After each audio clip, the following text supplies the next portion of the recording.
Good afternoon, everybody. Welcome on into Caves of Qud 1.0. That's right, after 17 years of development, the game is finally released in 1.0 with the help of Kitfox Games. Yeah, I found this game. It's a real sci-fi post-apocalypse game based on some of those old pulp sci-fi novels. It's a really interesting game. A lot of cool stuff in it, like some randomly generated books. It's definitely one you might have heard of over the years, but yeah, it's a really cool game. Yeah, I'm gonna play probably a pretty basic character since this is gonna be my first time doing like a full game compared to the so you know, not like any wild builds or anything, but let's see. Yeah, I'll go with roleplay mode. Classic is basically the rogue-like mode where death is death. Well, here it's basically that you save whenever you go to the town. Oh, I've heard of Caves Code over the years and been curious, haven't picked it up yet. Oh, okay, yeah, it might be on sale now that it's on doing 1.0, but if it's not, it'll probably also be on sale in winter. Also, wander mode, which is basically a fun little thing in daily mode. Let's go for, well, actually, yeah, let's look at the presets. Basically, have like two basic things of mutate humans or truekin. Mutate people get mutations as they level up and have basic starting attributes, and also the Pudis Templar doesn't like them. They're like some, you know, genetic purity folks. True can have better starting attributes, get some more skill points each level. Some other resistances can rebuke robots and can get cybernetics, so if you want to be a cybernetic, you have to be a Truekin. I think there's a way to still get mutations as a Truekin through like one specific place, but I don't exactly remember. But yeah, I remember the one I went with as a gunwing. It's primarily ranged, quick and maneuverable flies, and highly survivable compared to the other ones. I do want to sort of go into it in depth a bit. Yeah, there are various different callings, which are basically like classes for mutants. If you're true, can you sort of choose your caste among three different sort of groups? But yeah, like the one I usually went the gunslingers, so they get more agility, some pistol skills. Himbo, which I think lets him shoot two guns at once, and he also gain a relationship boost with mysterious strangers. But yeah, this is basically the mutation tree you can choose. Like, you can choose if you want only physical mutations, only mental mutations, or just like this, which is sort of like eventually get new genetic mutations. This one is a bit of a gamble because you can get like rare valuable ones like regeneration, or you can get something that doesn't cost a lot, like a beak, night vision. You know, like special variants if you want different little, like aesthetic purposes, like you can get a beak, a bill, rostrum, whatever that is, some frills, which still can be used for pecking, and a proboscis, which again is also used for pecking, apparently.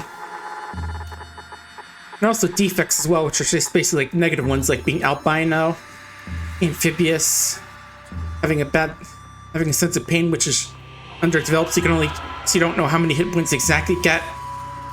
You also get mental mutations for doing stuff like dominating enemies, confusing them, clairvoyance, creating a space-time vortex, a lot of cool stuff. And of course, their mental defects as well, including being socially repugnant. You know, apparently you're just so socially horrible as to consider a mutation. And also, you can even get an evil twin if you want, which is pretty fun, but yeah, I can alter your stats and stuff, but yeah, we're gonna go with the gun beak since that's when I usually went with my first time around. But yeah, they're mainly focused on agility with a bit of toughness and other stats. They start with a beak, which means they can peck at things that get in your bike but can't wear masks for it. They move quicker, they can fly, and they get force bubble, which basically prevents enemies from getting too close if they cast it. And for name, we'll just go with the usual.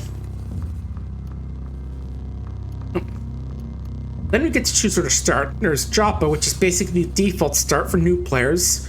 Or you can start with some random villages, like one of the salt marshes, where you can learn harvestry. Fish and insects like you want. You start with a pair of crocossins. Start in the salt dunes. Start in the desert canyons. Or start in the hills. We're going to go with Joppa since, again, that's just like the classic start. And Puja Squares. Nope. You got a quote from Puja Square here. May you bathe in blood. Not your own blood, sir. The blood of the recast. I mean, the reclaimed. May you bathe in the blood of the reclaimed. But yep, this is Joppa. On the 16th of Year Ut, you arrive at the Oasis Hamlet Job along the far rise of Mugrari, the Great Salt Desert. All around you, moisture farmers tend to grow a verdant water vine. Your huts wrought from rock salt and brine salt. On the horizon, Qud's jungles strangle chrome steeples and rusted archways to the earth. Further beyond, the fabled spindle rises above the fray and pierces the cloud-ridden sky. Oh. And some water farmers saying, "The beauty, my stomach is in stirs." Yeah, let's see. Yeah, then you can see like some of the moves we have, actually, the abilities, like we can sprint, which makes us faster, but I think hurts our ability to aim. There's the... Hey, here it is. Move faster, but your dodge value is low and you can't hit as good with melee or ranged. You can make camp, which is used for doing a bit of cooking. This hunger isn't super important in this game, but you can occasionally get meals that boost your abilities. Akimbo is one of the skills I have as a gunslinger, which lets me shoot both my pistols at once. I can fly, which lets me pass over ground terrain and can't be attacked by ground creatures in melee, but I have a chance of crashing since I'm not very skilled at it. And this skill just lets me create a little force field drawn around myself, which I can also shoot through, so things nearby can't hurt me. Yeah, as you can see my health, my level, the temperature, which is mostly good for if you're getting burnt or frozen, food and water. I think that's how much inventory capacity I have in pounds, yeah. That's how much cash I have, but I should note that in this world, cash is actually water, so your water is important to stay hydrated and also to not starve. My quickness and movement speed, I think that those are armor value, dodge value, and mental armor, which is mostly for like psychic attacks. Oh, apparently just turning on the mini-map messed with the thing there. This is the music, but I can wait. Yeah, can you customize UI, but just remembering how much the stuff is here. I thought there was a way to like see my stats as well in the UI, but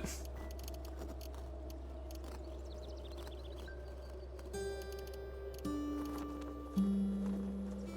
it's not too important to see that part of those skills at least most often. But let's chat. But yeah, I can do a bit of sneaky stealing from beginning from what I remember, like grab some wood and arrows, witchwood bark, which is. Yeah, a lot of the descriptions here are definitely a bit more fancy and flowery, but basically I can eat these to heal, but also can cause me to like go get confused and hallucinate. Let's see, this house has just a tree, a hammock, some floor cushions and stuff. Oh. I think people may be able to see me through the fence if I go after that chest, so let's not. And same with this one. Looks like they're doing a little painting there. That's cool. Oh, right, we got little Sultan histories as a thing, or like these sort of randomly generated guys you can find. This face has a scene from life of the ancient Sultan Srexaram. One auspicious day, Srexaram had a dream he was taking a spiritual trek through the tundra. Around day 4th, he always kept some miniature glacier sitting on his person. Yeah, just carry around ice cubes with you all the time. And who else got here? We have Warren and Rame. Big Rame shifts her weight between hide and forelegs. She takes a shorm of rust out from the times of the great horns. She builds a halo of freezing air from her rime-veined hands. See, as you can tell, she's got a bit of some ice abilities. She says she has equipped icy weird artifact as well. We have to like examine our artifacts so we can actually know what they are. And it can range from like high-tech stuff to folding chairs. And also she has like some various friends and enemies she has, like the villagers of Joppa and the Fellowship of Wardens like her. But apparently she spared her famous poet, so the cats don't like her. And she poisoned a Gyre-White's fresh water. Oh, hang on. This is a cute cat. It's Despis. Warren Farm, like, gather until the former own. Yeah. This little cat's just hangs around the village. And as long as you approach him to carry welcome to the hands of friends and strangers alike. Also, you can't trade with just about anything if you try, but we can pet her. Pet's Pistis. It's Pistis meows. You start to glow. I don't think it actually does anything being phosphorescent, really, but I don't think it even shows up on the stats thing here. I just sworn it was a way to see those. Let me double check the key bindings. Yeah, I haven't played this in a while. I think my last guy was also this sort of guy, but I lost him because it wasn't like saved to the cloud and my computer or drive got corrupted. Let's see.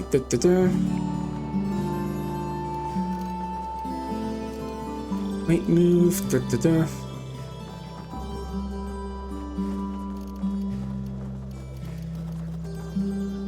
Okay, Control E, it looks like it opens it up. Yeah, we just radiate light, that's all. Nothing too drastic. You also have books here, which is the thing is in the game that they're like randomly generated from random numbers or random sentences. But this is Elder Iridad, hated by the Eights for casting doubts on their beliefs, and disliked by the folks of Yid Freehold for disparaging a famous poet. If I remember, those are like plant people or something, but let's shout the Elder. Yeah. Something about Joppa. Slices him beneath the shelf of the world, a million breaths of salt, the wind heaves over the great salt desert Murgradi, and to the east, the rotting jungles of Qud. Here, in the crack between the two, water grind can grow, and we can grow it, friend. Yeah, let's look some work. Okay, the farmers are plagued by cave vermin, so speak to Matt over there. And also Archive 2 is looking for help.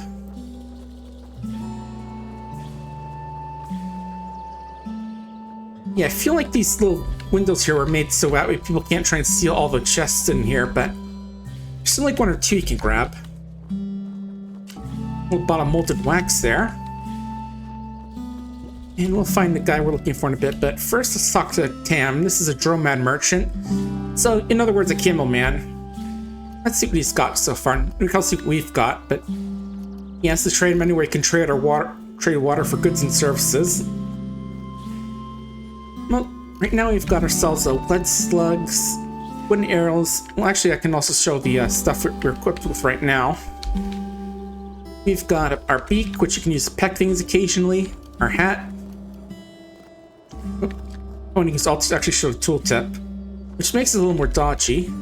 Ooh, a torch. We can actually unequip that for now since we don't need light. A tunic. Our wings. We can wear something there if we want to, but we then lose the ability to use the wing. Fly. Guns, a couple of chrome revolvers, load up with 6 lead slugs. Now let's actually look at what you got to trade. He's got leather armor. This one's feathered, so that way it burns like us if we wear it. Backpack, which you can carry to boost our carrying capacity as well. A few odd trinkets. Small muddy tube, which I know is like an injector of some sort. Some shoes. Some food, which can be used with cooking to like get some special effects. Our tunk, of course. Oh yeah, I remember that. I remember seeing that little thing about the logo for tunic. That was kind of funny. But for weapons, you might want to get something from melee just in case. So don't have to spend all our ammo on stuff.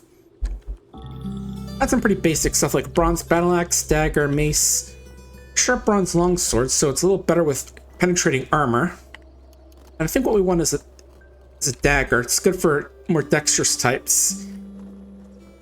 Needs to cause bleeding on critical hits. One buckler might be nice, but we're not going to get too much into shields, I think. And yeah, this game definitely is a pretty deep game if you get, especially when you get later on. There's a lot of crazy stuff you can do, especially like use like some special liquid poured on a merchant to clone them, so that way you can get them to have multiple inventories of shop stuff you can mess around with. Oh yeah, also let's take a peek at the statue over here. This is another little thing. Reshaft the Last Sultan.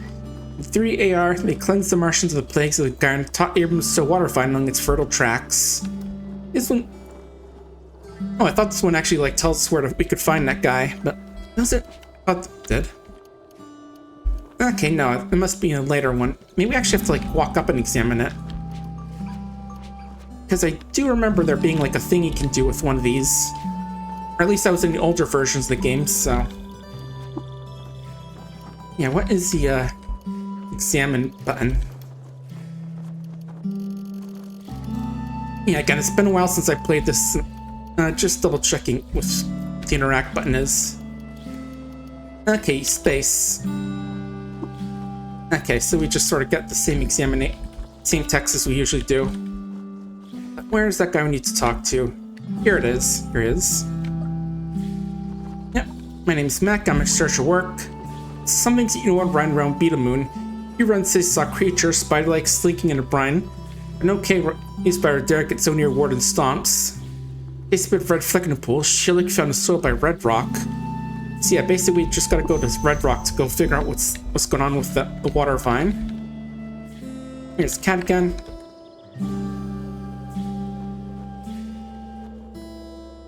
And yeah, it definitely seems like they made it so you can't actually like just go looting random chests in a town that easily. I also got some bizarre contraptions here which you have to examine if you want to know what they are, but I think it's like a water wheel. I'm not sure about how the like mechanical power and stuff works because you can't really do like base building in this game, so it's kind of an interesting thing. But anyway, our guy's just, you know, mostly ignoring us, but we just stay around eventually. He tells us to help Victor and Nick die from the cave, and then he may reward us, so... yeah. Oh, we can actually grab these little metal sheets and stuff he has here as well, which is nice. You can, like, disassemble them for scrap and stuff you want to do tinkering later on. Oh. Shrine? Okay, to Sudoka, Suzer's spouse. Deep in dwelling in Precinct now, they discovered Ushan Tangle. They friend Fish reflect on the meaning of the experience. Okay, here we go. Look, found a location of Nalil, so now we've got a quest to sort of go there, as well as the Sultan history. Also, there's a bit of graveyard here for other characters, like random retaliation from stealing for cats, justifiable. See where it became obsessed with flesh hangs from one and forgot to eat. Shot for stealing from Mopongo. Died of neuronutrition after eating only raw bark biter meat. Shanked by Wageroid, and stabbed to death by Juicing Cannibal. Pretty sure those are all like actual enemies you can encounter in the game. Yeah, we can't do much with these, but once you get some skills, we might be able to do something with them. Yeah, we don't have any skill points right at the moment. We get those from leveling up usually.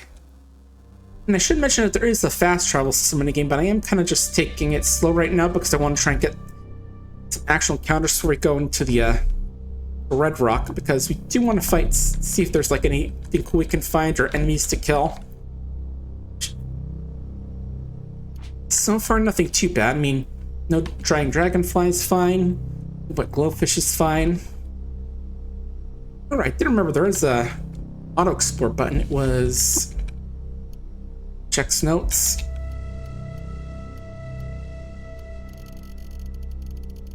Auto explore. Okay, number pad 0. There we go. Yeah, just like to use that just to make sure we're not missing too much, because you can find like little secrets in the wild, like ruins, some pathways down into like the underground layers and other stuff. And nice, now we're here. We got 50 experience for completing this phase of the quest. Yeah, I think this is more of like a semi-non-instanced area, so we're not going to find too much in the surrounding area. But this reminded me, where was that now little place you're looking at? It was... oh.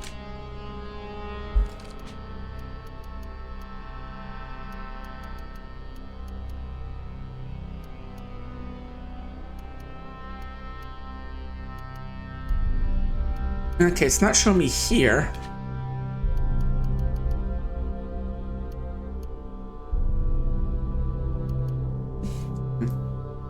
Okay, okay, I see. I can move this thing around to see where it is.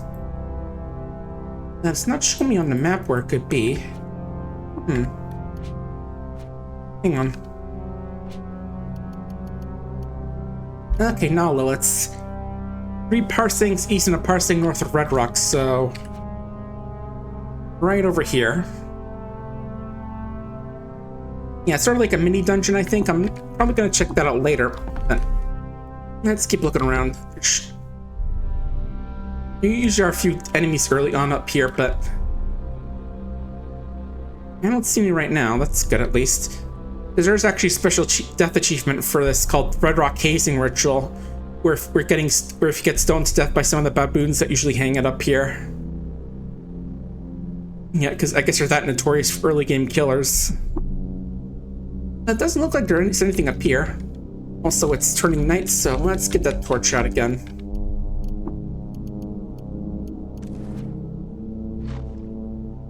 Oh, and we've already got some stuff down here. Right here's a cave spider. A small violet tube, which is also an injector. Some trash, which can't dig through the right skills. Dreadroot, which is just apparently like a weird tube which apparently scares us if we're standing nearby. And let's see, we missed the dagger. Oh, critical hit with its fangs, been bleeding, but yeah, we'll take a shot at it quickly. Yeah, bleeding can do some damage, but luckily it's not too bad early on. Also, I can attack nearby creatures by using like control in the direction they're in. Oh, ooh, good thing that missed us. Kudzu's pretty nasty early on. It can rust our equipment, which can make it less useful or just break it all together. So we'll get rid of that. And also just killing some easy stuff just to try and gain the first few levels.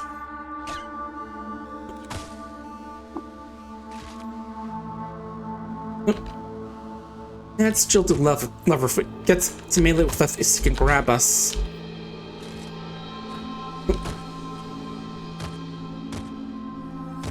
Dang, there's more kudzu here than I'm used to.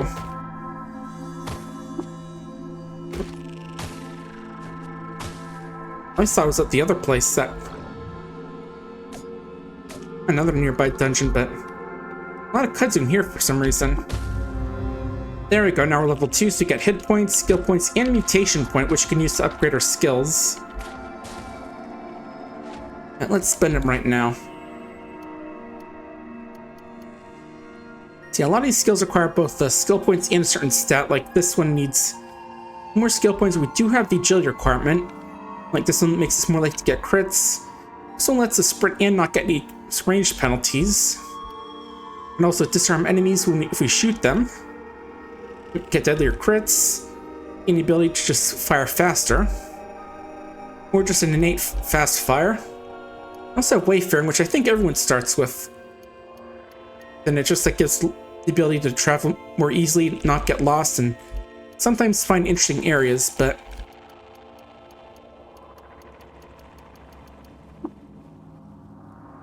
and yeah, I can't open these up, just take a better look at these, like for one weapon fighting, dual wielding, which I might go into, we'll see.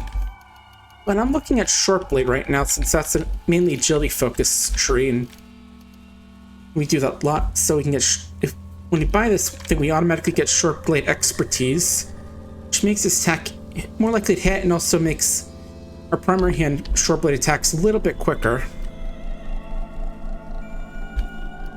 Yeah, just that way, if we do get into melee, we have something we can use. Yeah, big thing about this tree is that you can get bleeds off, of which, you know, is obvious damage over time.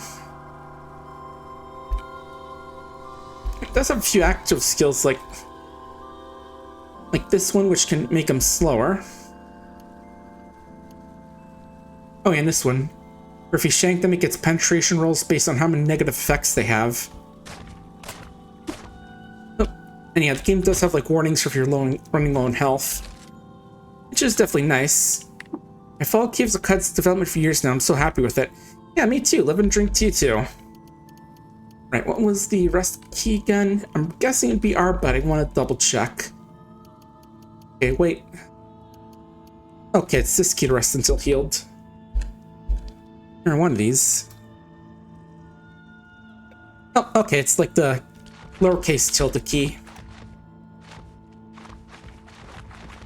But yeah, we can't get stuck because you're like tarred all over the ground. Not dangerous, just at least right now, just more of an annoyance than anything. But yeah, it's been definitely cool to see Qud finally get released into 1.0. Definitely curious to see how like the endgame content is like. Oh.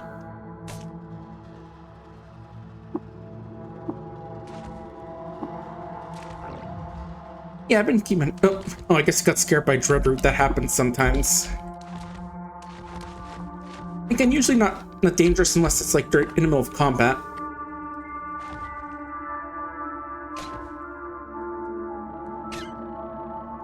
Oh yeah, endgame content is wild. You gotta learn how to use the game's mechanics to even stand a chance.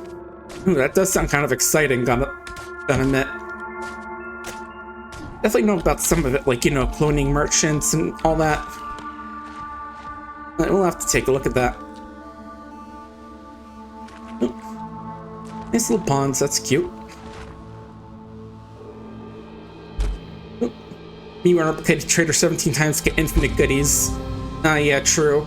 Nice, now at level 3 also get an attribute point, so you can actually upgrade our abilities, our actual attributes as well.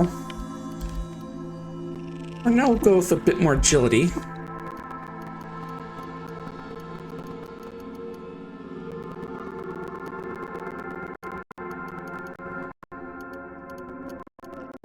And tinkering might be good as well to get into like the crafting part of the game, because you can make a lot of cool stuff you get good at with tinkering. It does definitely require some intelligence as well, but you can get some good stuff out of it. And just being able to like disassemble things as parts and make them into other cool things. Oh, that is a cannibal. Oh, never mind, the bat's getting into a fight with it. And it's time to war. Thanks for the follow. Come on in. Oh, and we got a Snapjaw here, one of the classic little hyena-like creatures of the game. They get Swarmer, which means if they're in a big storm, they can be dangerous. Yeah, I think a lot of you might know them from the VTuber Bra, whatever her name is. They've also did like helped some writing on the games. It's definitely cool to see it. It says, oh, ooh, let's step back. We are getting pinched. Luckily, we got our guns out, so that's good. And we will have to stop at camp soon to heal, because we're getting a little beaten up, but nothing too serious. What's this? Strange tubes, bizarre contraptions, and some drug root.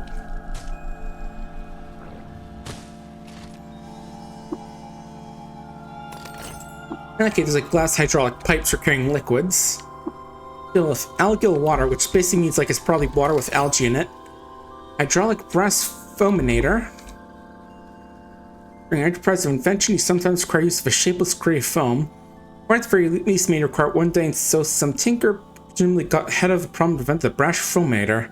Describe the base, all the foam, know the status that maybe one day needing foam and not having it. Interesting. Hydraulic irrigator, so this is like a farming thing it seems like. Hydraulic turbine. Oh, 2 cannibals now.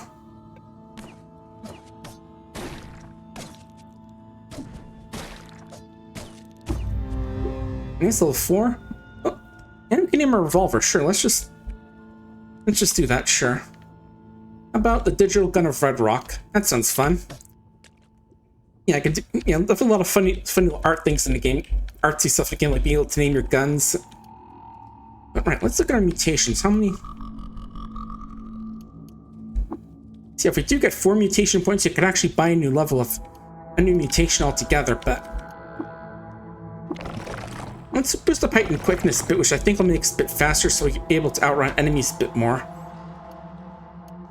As for skills,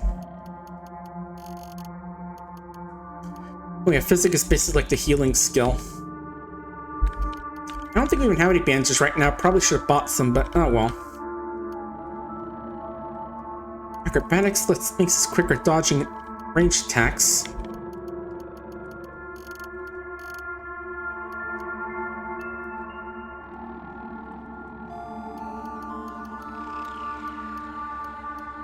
Yeah, I might go with, let's see, how about Sling and Run, just in case we need to like run from an enemy and shoot them at the same time. Oh. Yeah, Drudder likes to be annoying if like scares you into running into a puddle of tar, but you know, it's nothing, again, it's not like too dangerous because it can't move, but it can get tough in some nasty places. Oh, and a feral dog. One little fun fact I like is that apparently feral canines are like one of the factions that always starts out friendly with you.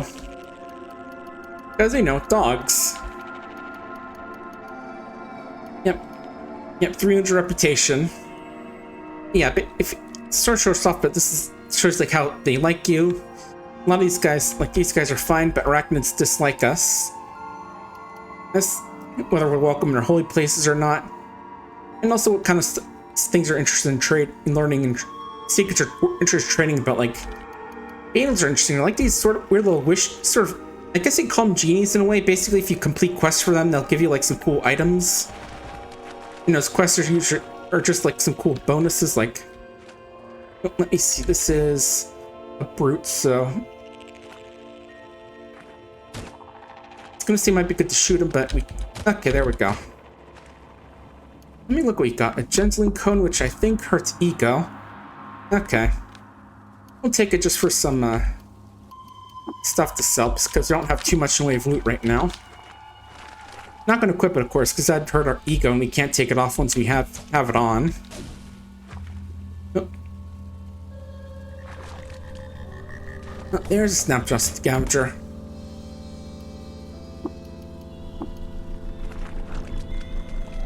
Yeah, let's quickly get some food quickly. We don't have anything special. All we can do is just whip up a random meal made of a once aniseed, a gutsmonger's feet, and a nip of betrothed shale. Tasty. Oh, and you actually got lucky, so you get more health for the day. That's nice. Yeah, it definitely sounds like a tasty thing you'd want to eat. Kind of amoeba here, bit tanky and also drops slime, but not too dangerous. Also, sometimes you actually get the tubers from the dread roots themselves. Oh. Cave bear. The grizzly bear is huge and wild. He has devoured the infant child. The infant child is unaware he has been eaten by the bear. Physical features: bite, claw, and claw. I feel like a lot of kids have recognized they've been torn to bits by a bear, but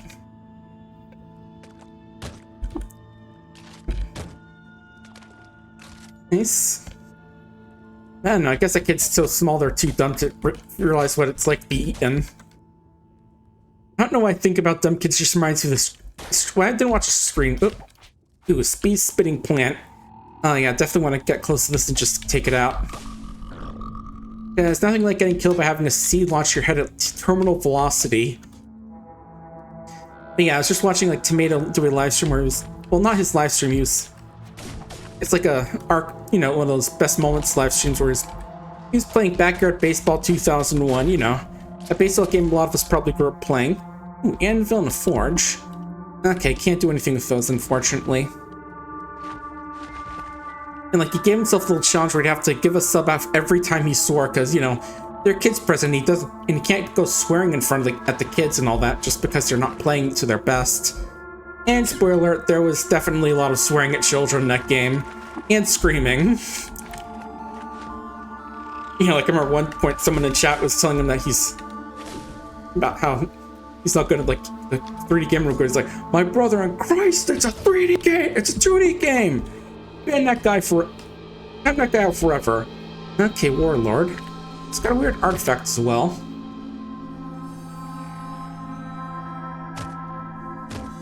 Nice, got him.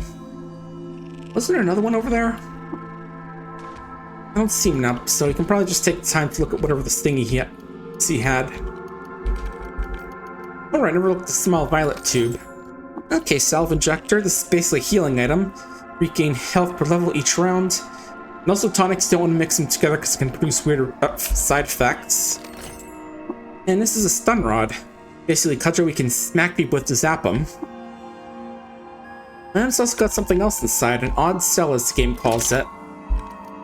Or odd trinket. It's supposed to be like a power cell, but we have to actually examine it. They're basically just like batteries, more or less. Nice. No, Snapjaw Hunter, I think, is like a archer, so it's probably best just take him on when he's right in range. Oh, another one.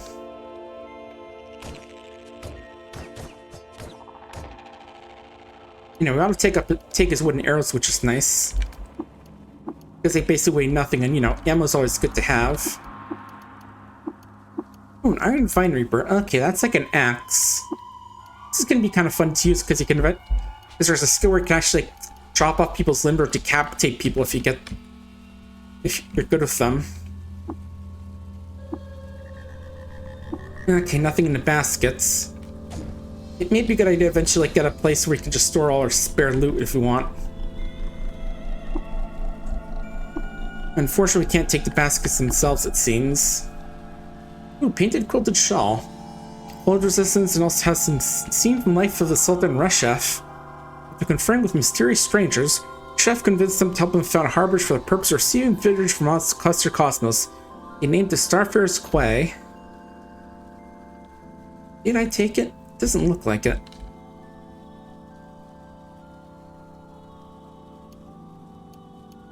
There we go.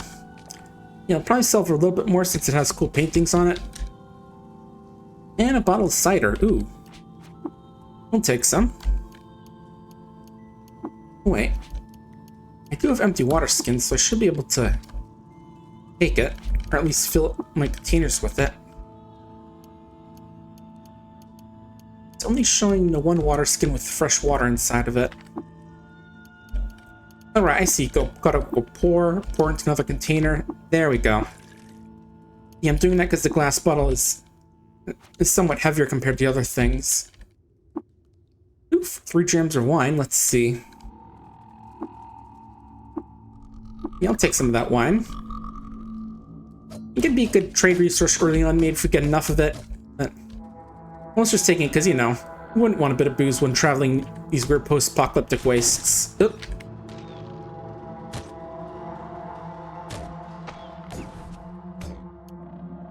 Oh, nice, an iron longsword and a wooden buckler. Oop. Oop, our Geo enters an excited state. This means that one of our skills just gets a sudden big boost to its levels, so go with quickness. So now he's only getting like 3 whole levels of quickness, so now let's see. Our quickness is all of a sudden at level... Well, it should be at level 6, it doesn't say it. That's weird. Oh, is that a door? It's a gate. Yeah, okay, they're going to be coming this way. And you can actually see it open in the corner. Man, luckily we're getting pretty decent at killing off the snapjaws early on. They aren't too powerful. Ooh, some gloves. We can wear those in our hands. Bit of extra armor. And why not? We'll put on the buckler for now.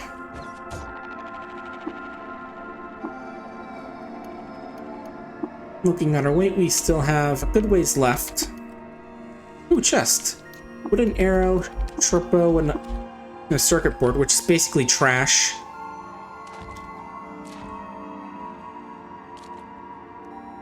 Yeah, I think one part of it. Oh, what's that? Oh, a funerary urn. Okay, so like for storing ashes and such. But yeah, it's just so funny. I think you must have sworn those kids at least like 30 times. Oh. Foreskin gloves being cracked is actually fine. Just means they don't get like the defense buff for them for a bit, if I remember correctly. Yeah, as you can see now we have a shield. We can block attacks, gain a bit more AV. Nope. Don't want the snapjaw corpse. That thing weighs too much.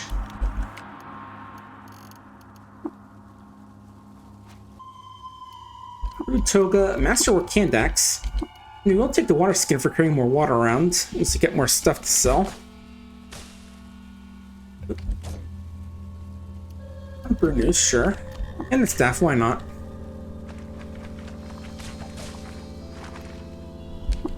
Ooh, nice raw bear meat. Tasty.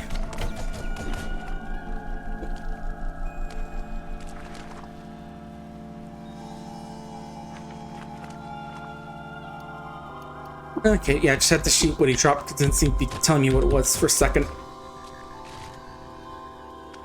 Oh, again, don't take the snapjaw corpse. This is one of those games where if you hit like max encumbrance, you just can't move at all, I think.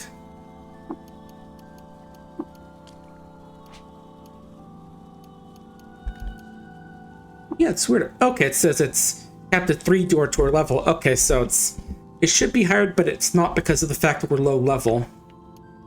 Okay, that's why.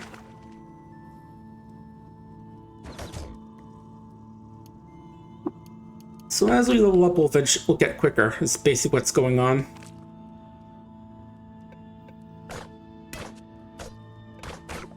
Yeah, just beaded bracelet automatically took that. It's basically just something light and cheap we can sell.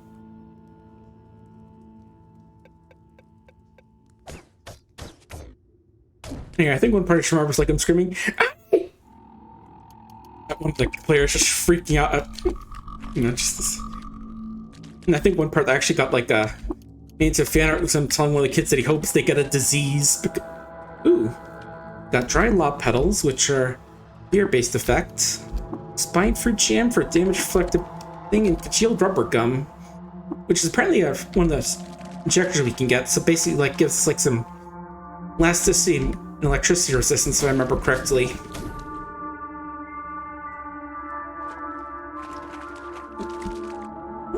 Is there anything special about that vase? I just feel like there is for some reason. Nice, you can get some wine out of there. Oops, accidentally filled it up. I keep forgetting how to use pour in order to get it. Here we go.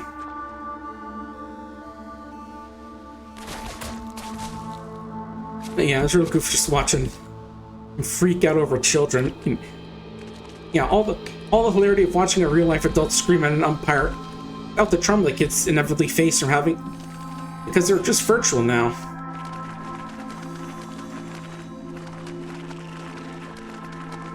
Yeah, we're already getting ready to celebrate a Christmas soon. We've got a bit of a... Hang on, let me see if I can make a camp here. Yeah, go to the campfire remains. Where are they?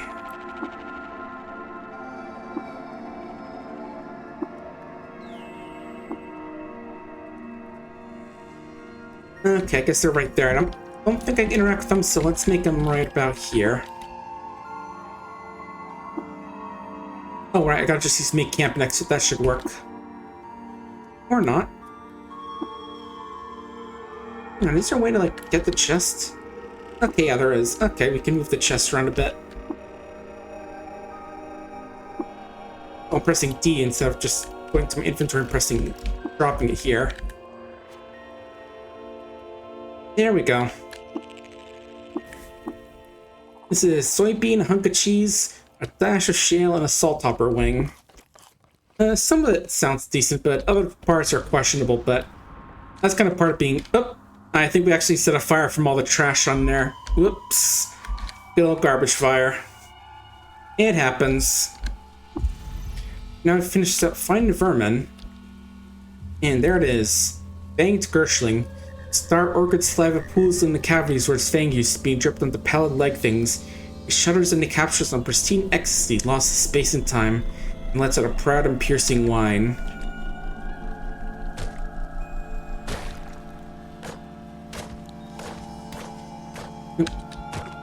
There we go, just gotta shoot it, but... And yeah, also for the quest, you gotta get a corpse sort of thing, which means we are gonna have to drop some stuff. Only 8 pounds overweight, so not too bad. Let's see. I think we can drop both the clubs for now. They aren't too heavy. Oh, right, there are a few more than one of these things.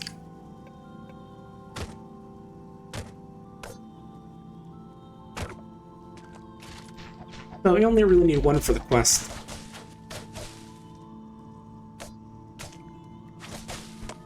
Oh, here we can still do a bit of fighting, try and get a few more levels.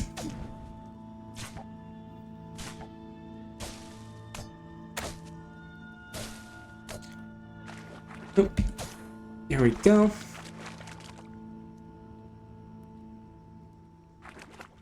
So yeah, Christmas is coming up, and we're doing our big family Christmas party this Saturday.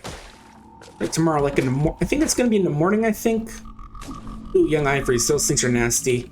You step on them, they hurt you and make you bleed, but you can't actually see them until they're basically like traps.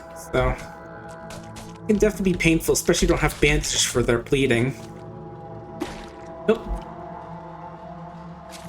And there was one hiding right there.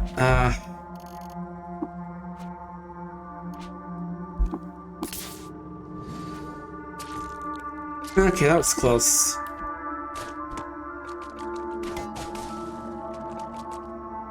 Yeah, young ivories are definitely an early game killer if you're for weaker characters without bandages as well. We'll probably grab some after this as well, just to make sure we don't die too quickly. In case you come across anything that tries to shank us again.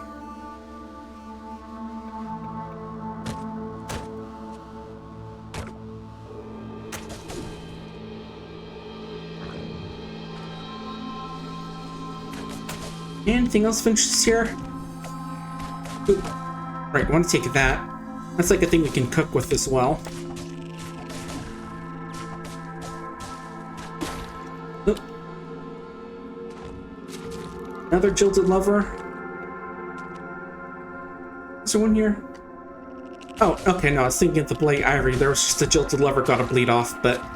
Oh, that's the bloody ivory. The young ivory, I mean. But they usually wind up bloody because they stab you in the foot too many times. Definitely little bastards. And also what is cool is that a lot of these underground maps are interconnected, so you can like go from one map to the other stuff. Like if we were going to go to the bottom of the map here, we could go to another screen, and eventually we can actually make it all the way back to Joppa if we're lucky enough with how the map spawns.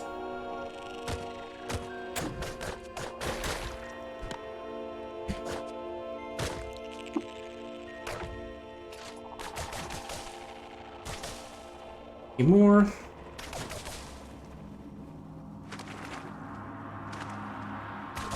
What's up here? I heard you could like find some Gershling cultists in this area, but may have changed. Oh. And another one. Yeah, we've been lucky so far, I've only seen them on the bottom floor at least, but here's still a real pain. What's that? Steel longsword. Ooh, I'll take that. I'm gonna have to drop something for it, but yeah, we can drop one of these bows. This will probably sell for a decent bit of early game cash. Ooh. And I think that tuber was a little too much for us. Nice. But yeah, gonna be a bit of a party. I don't forget the exact location it's going to be at, but it's going to be a fun little get together, probably during the day. Okay, I'm going to have to leave here now. We could take the underground passage, but I want to be able to have inventory space carrying all my loot.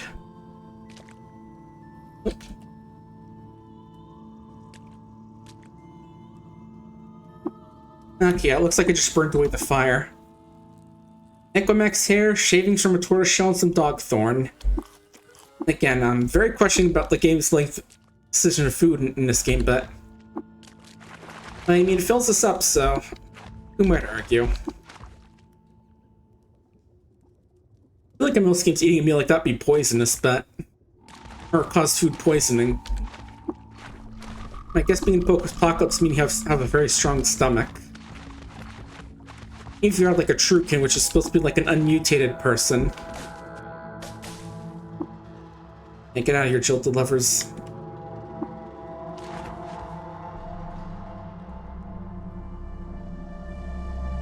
Yeah, the path back to Qud in this world is actually pretty generic. Or back to Joppa. But anyway, I gotta know that we've found the news. Found a corpse of pale spiraling elder. Yes. Oh. Worded leg. Found a smell of sorghum. Moon and sun. Gershling. This is a Gershling. Here's your plague, friend. This one.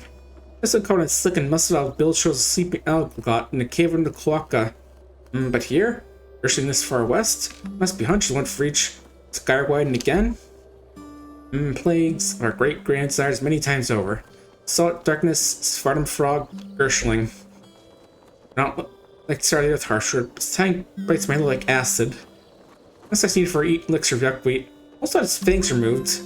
Oh, Gyrewhite must be. They bind the teeth up their own gums to make a show for the Gersh Nephilim. Nephilim, 7th plague. Gersh Titans born in the moon satyr and quickens life to eat our young. Sultan and Shift drove them back at Chile to go. Way to slumber. Do they rouse? Yeah, it's very important we get some cool stuff for this.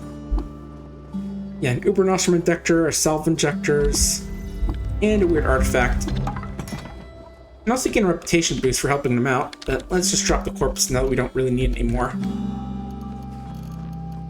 Yeah, I'll just, leave right here for... Who's named Maruda? I think they seem new. Let's see. Don't let your nostrums run dry on the road. I have what you need. Okay, right here in Joppa. Okay. Witchwood for pain, banish for bleeding, yuckweed and honey for when your guts X up. Bullet caps when I can find them. Okay, let's see what they got. Yeah, vine wafer's like a food thing, I think. And yuckweed stem, I think, helps diseases sometimes. And some bandages, we could use those.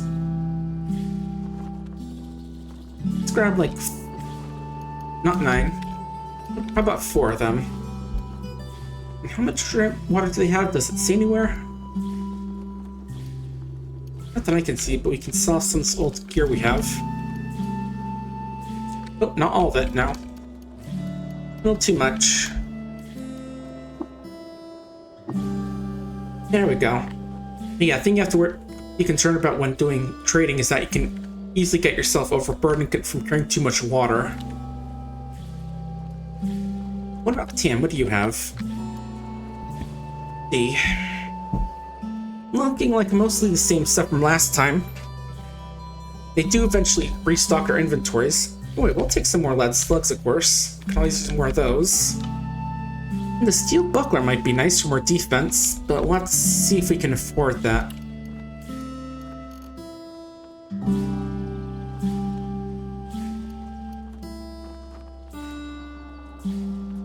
Yeah, this would be a good weapon for us. Probably our best, but it's useful for long blades, and we're not really strength builds, so we'll probably get rid of that. And also some of these have like little acronyms like sturdy means this can't break or crack. Well, it can be destroyed. Also, Uber Nostrum is like a sort of like steroids, I guess, or stronger salve. It's gets rid of your short-term biological debuff setting and also lets you regrow an appendage if you've lost one. Because yes, you can actually lose limbs in this game. Ooh, and it got some ingots as well. That's nice. And I think we can afford this, especially if we sell off the yeah, it's only 2 drams for that steel buckler, so that'll help out a bit. Yeah, I'm debating if the 2 armor is better than is worth the 1 penalty, or I mean if the 1 for 1 is worth it. As it looks like our dodge value right now is 12 and our AV is 2. But we can then solve the buckler we got now. Here we go. And we should probably give some stuff to Argive as well. I think there's like a preacher over there, but let's see. Give him a chem cell for some experience. And I want another one. Now we've got some self injector we can give him. Basically, he wants to go over to the rust wells and get him 200 feet of copper wire. We can do that, especially since it'll give us some experience early on. Yeah, wasn't there like a preacher guy around this area somewhere? I just sworn there's like a preacher you can find in this area who tell you to go to the sick to stay still. I don't see him anywhere though. Ah well, so where we want to go is over here. Red kudzu vines take as our trellises chrome weld bored into the earth. Yeah, basically it's just like a... Yeah, as you can guess, there's a lot of kudzu there, so that's kind of when we brought the guns as well. Just in case they get a little too willing to get rid of our cool guns or cool equipment. What was that down there? I saw like a blinking light. I don't know, maybe it was like fireflies or something. And then after that, we can probably check out the that little Sultan area we were looking at. Take a look at the sort of stuff going on there.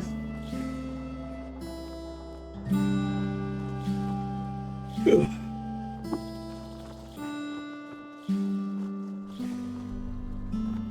Yeah, here's some more usual area with like some glow pads, some fish. Apparently, there's a special glow pad which is actually merchant. Receive an achievement for finding him or finding it. Let me see if I can. Yeah, again, it's been a while since I last played. That run was like in 2022, it looks like. Yeah, there's an achievement called Find an Oddly Hued Glow Pad called Yeah, because that guy actually is like a merchant. He can sell you stuff if you find him. And also, you can find Argyve's former apprentice somewhere around here. They're dead. But you can get some loot off of them, so that's nice. Yeah, I usually just found somewhere in one of these swamps. We did find a staircase leading into the ground, so we can take that and look around there. How's our torch looking? I forgot to unequip it. Okay, dim it should be fine for now, but what do we got here? We have a bookbinder.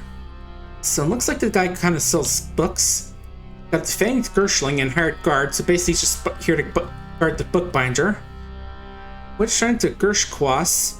Half-god kneels on hinds worked wide in old stone. Parabolic on spill out the statue's basic costs rightening of space, time, mountain, and village. Generations of moss skirt the beast's tree cutter hooves. Chest pitcher. Some more hired guards. And a wet gutsmonger. Okay, so got a couple of merchants down here. Also an eyeless crab, which is not as friendly. Oh. That croc is an enemy. Oh. Damn it. Okay. Shoot the croc and you're an enemy, right? Okay, you are. Also, Ube, hey, welcome on in. We're playing Case of Qud today, just released into 1.0. The game's been in development for like 17 years at this, or actually released into 1.0. Oh.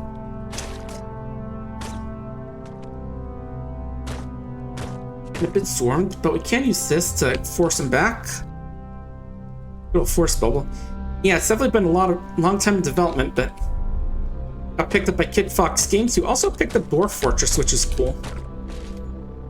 So yeah, I've got like two really good classic roguelikes that they've worked on, but right, let's see what this guy has. If you can butcher boar, you can do the same to man. Just ain't meat you're looking for. I'm relatively new to the game. I mean, I have played a few times in the past, but yeah. Okay, not sure what sort of stuff this guy sells exactly. I'm not exactly rich enough to go spending cash on that stuff. Well, I say that, but I do have this. I think this might be like bionics maybe, but we'll let it be.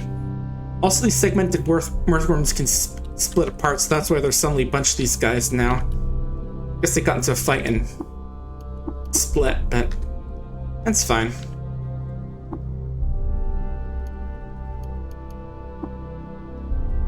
And right, what else is here? Nephali Forger and Hired Guard, Bookbinder. Oh, two Bookbinders. What's this guy got? Red Slug, Cloth Robe. Some of these fancy things. Okay, they can split outside of combat. Okay, makes sense, but let's see. Disquietation on the Melody of the Mimic. Frivolous 5, Volume 1. I think the books with the yellow names are basically like instance books, like they're always going to be there. Ooh, Schrodinger page from the Annals of Qud, chapter unspecified. Yeah, I'll definitely have to look at some of those books, but nary a scholar knows who compiled the Annals of Qud or when the chronicling began. But the Quantivists have divided ways to entangle our own pages with the official ledger, allowing themselves to insert themselves histories in favorable light. Few such pages remain. So yeah, basically this item, if you use it, you can basically boost your relationship with one of the factions in the game. Power of Quantum Entanglement. Let's see, how much would that be? Unfortunately, I don't think I have enough to get one of those. Yeah. And usually they're like based on a specific faction, but this one is unspecified, so I think I can just like trade with boost my relationship with any faction if I use that. And this one has, let's see, Council Gamarok, some of these, and an Earthling Canto 1. Okay. We'll definitely have to remember some of these guys are here, though. Because getting some bookbinding guys can be good to like boost relationships with factions. Oh. Is the beetle on my side? No, it's not.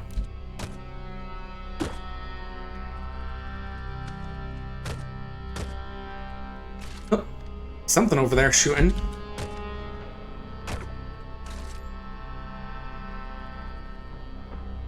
What's going on over there, huh? Oh. Yeah, you're lucky enough to... Oh! Sprouting orb was revealed here. Yeah, it's just makes a big old wall of vines. It's not too dangerous usually, but luckily we can't just smash through the walls, so it's not too bad. Oh, yeah, and there these guys go. And also that's a slumberling. It's basically a big thing that's asleep most of the time, but if it wakes up, it'll probably kill me if I'm too close. Thank God that thing's narcoleptic. Now, let's see here. Not too much over here. Okay, libraries don't even give experience anymore because I'm high enough level. You have a croc and an amoeba, so.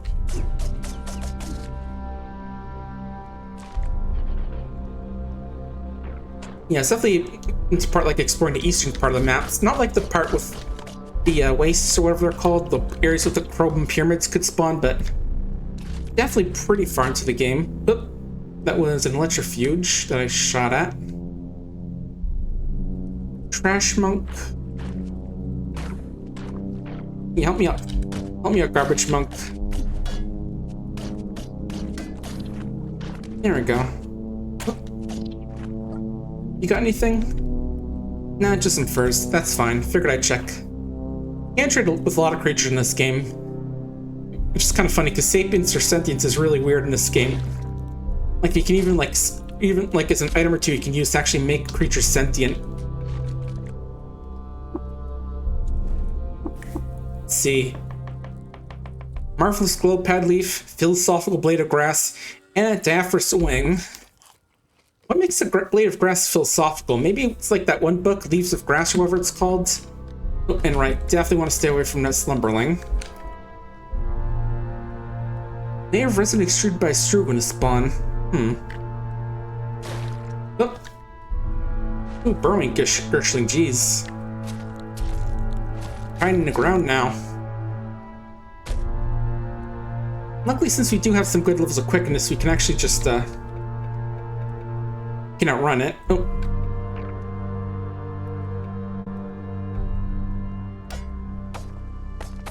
And you can't break down walls if you hit them hard with enough weaponry.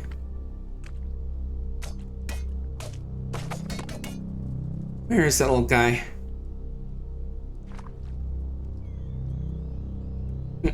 Yeah, we're just seeing the slumberling sword getting anxious, but how strong is it anyway? It's probably going to say impossible. Yeah, so very strong compared to us. Yeah, it is probably good to remember this area. Let me see if I can mark it on the map in any way.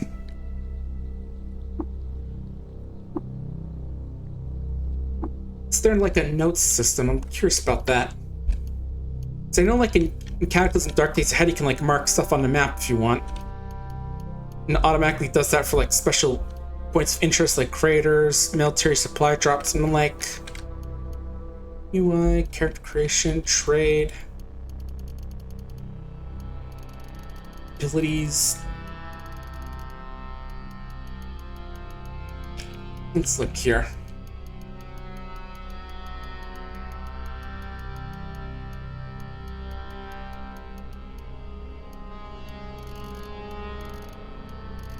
Not that I'm seeing.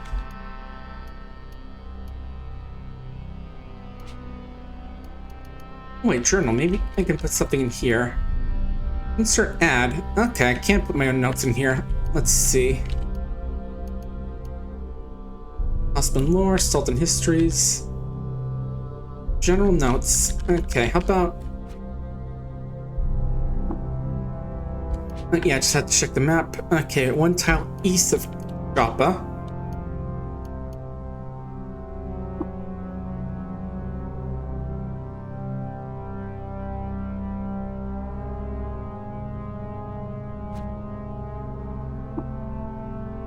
Okay, and it's the west part of this tile as well, so let me make sure I add that. That's the part I want to double check.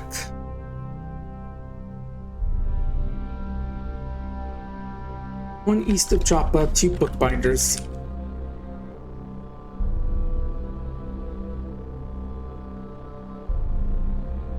There we go, we can delete this one. Cool. So now later I can come back here and probably try and get some more of those pages if I want to. Yeah, they're one of those guys you also want to try and clone because you can get lots of Schrodinger's pages and just become loved by everyone. In fact, I did remember that there's actually been an official Qud merch of a shirt that says "Loved by Oozes." You know, one of those funny out of context things. Slimes just love ya. Nope, alligator. I got this though.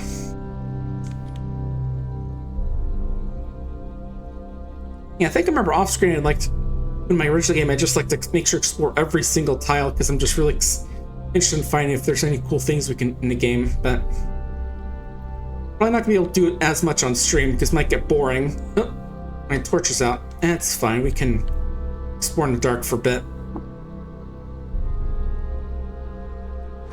You can still see bit by the light of the glowfish. Discover Velasco posterior.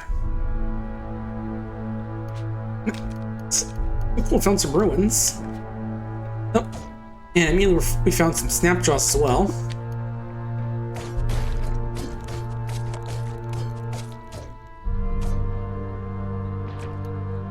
Weird artifact.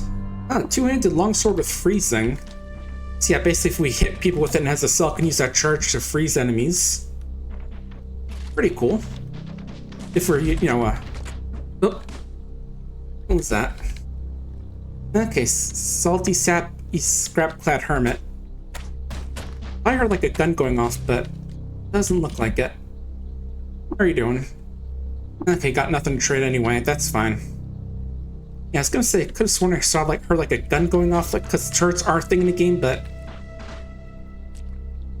I'm not seeing it at all. That's okay. Those are arrows firing.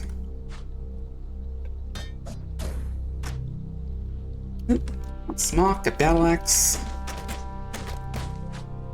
Oh, okay, the hermits just are fighting the glow pads for some reason. Oh, Stace, let's put this out. No need to waste charges on our torch. There, the hunters just being target practice on the glow pads, I see. Very rude. Ooh, stun run, nice. Usually the tech stuff sells her a bit better, from what I remember. Oh. And the hunter was killed by the glow pad. Kind of embarrassing. Yeah, it's like a leaf disc with luminous veins or something. Yeah, imagine being like, you know, a lily pad but glowing, but... So not sure how you got your ass kicked by that. Oh, bandage, copper. Thing, vine wafer, nice. But yeah, sometimes these runes can be a lot more interesting. This one doesn't have too much, but still kind of neat to take a look. Oh, another chest, nice. Record ship, longsword. Box of crayons. Yes, that qualifies as a trinket in the game. And not much else. I mean, yeah, it's kind of funny just finding like an odd trinket and it turns out, oh, it's just a box of crayons. Yeah, the fun technology of coloring things pretty colors. Where'd that gator go? Oh, there he is. Actually, how many skill points do I have right now anyway? Oh, 210. I actually have a decent bit. Let's get bloodletter so that way we can make people bleed. Yeah, it does 0 to 1 damage per turn. It can... You have to save stop bleeding each round. And the save gets a bit easier every turn. It can stack equal to number of times equal to 1 plus my agility modifier, which right now is... Where do I see it? 4. And I might save enough points, see if I can get any mutation, see if I can get something really cool. Because there are some pretty cool ones. Like, I think one I personally like is the one which lets you sort of see the future, where like you keep playing for a bit, and then when it ends, you're asked if you want to accept this or go back. Or in some cases, you can actually do a cool thing where if you die, you can just go back to where you were. So you can potentially save your life that way. And there's a bit of cheesing you can do with it as well, if I remember. Like with one very cool item you can get.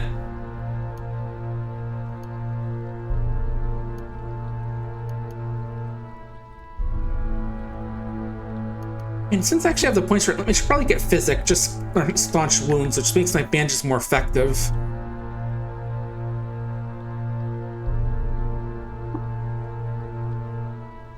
Yeah, the other skills that I can get later on, actually, which do seem more interesting, but nothing too exciting for now, but hey. Oh, what was that? Oh, it's just a giant blob of slime. I got it.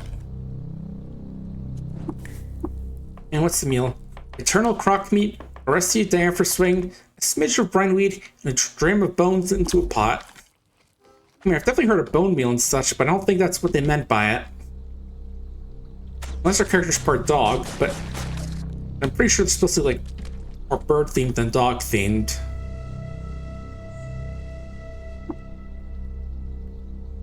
This game can get very unintentionally bizarre sometimes. Especially if you read like those randomly generated books, which are just like made up of random sentences from the game. And yeah, I am just poking into these areas occasionally just to see if there's anything cool in those parts. Because usually, if like you get a ruin, the game will automatically tell you, but... And this is... Oh. I think I've got a chameleon and a boar nearby.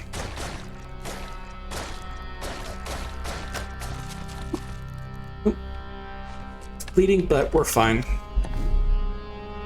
Okay, so now we're like in the desert canyon area, so slightly different layout, different enemies, but nothing too dangerous. I mean, the boar did get us to bleed, but not too bad.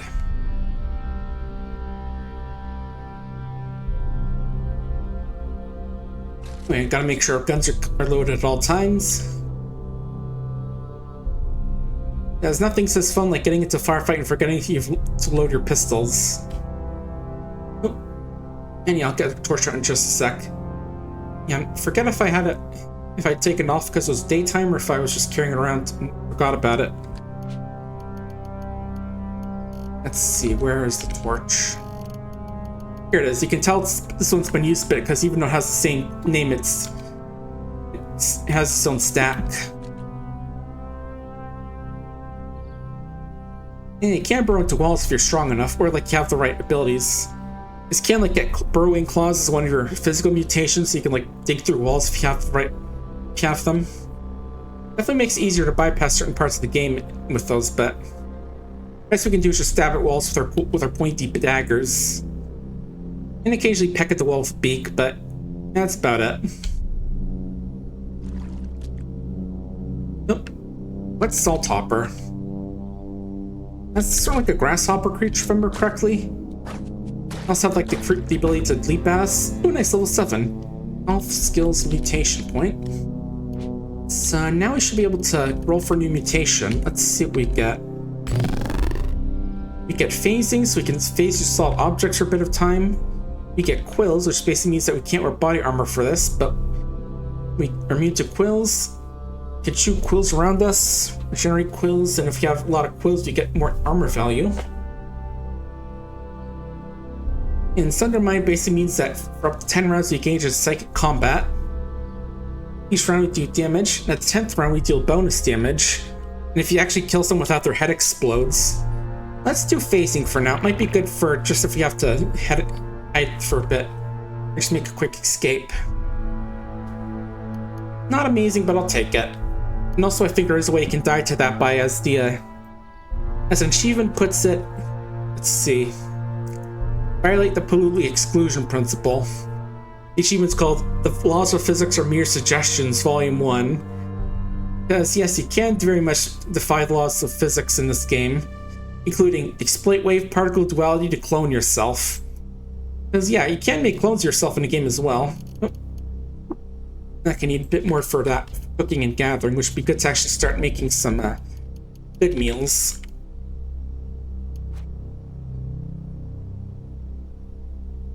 Because I think we do need Carbide Chef. We really want to do one really good, or at least meal preparation. We want to do one good version of one thing we can use to help break the game a bit.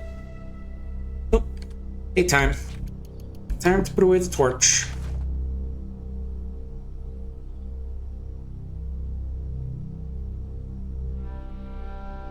Yeah, it's basically, long story short, involves getting a certain sort of special ingredient which can be used in a meal to permanently increase your armor value. Or die horribly. You know, you don't become... don't get a body of iron without taking a few risks of being crushed by the weight of thousands suns. Oh, that's a bloody two-headed boar. What's it fighting over there?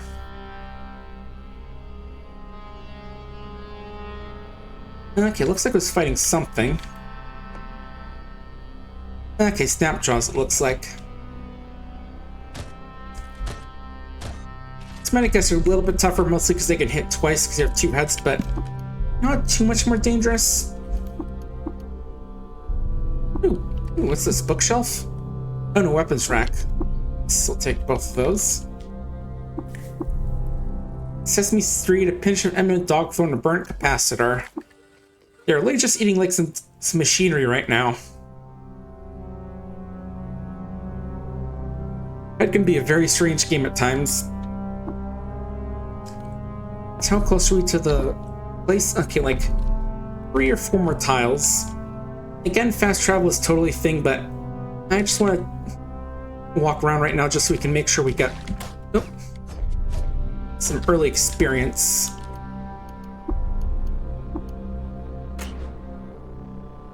This is black robes. Oh. Get away, Piggy.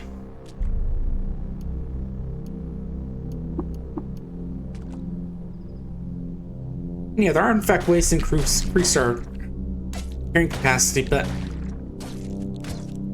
some of them are things we probably know, like increasing our strength, and some of them are definitely a bit weird. Ooh, there's a big fight going on over there. What's going on over here? Snapjaw Brute, Low Crow, an Irritable Tortoise, and Scavengers. Nope. Maybe you have one of those acid skunks. This might guess it's just like a big skunk which can spray acid at an acid mist.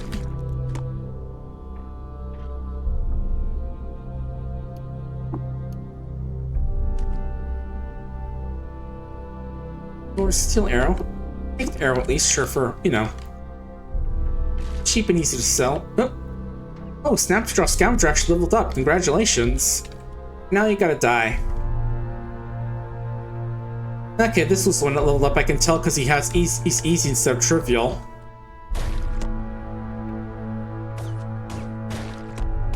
Because yeah, enemies can level up in the game, mostly if they join your party and they survive long enough, but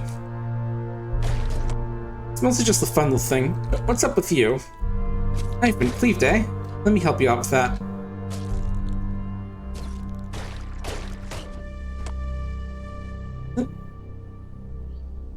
Oh, I guess the gold crow swooped down to attack and it got knocked prone.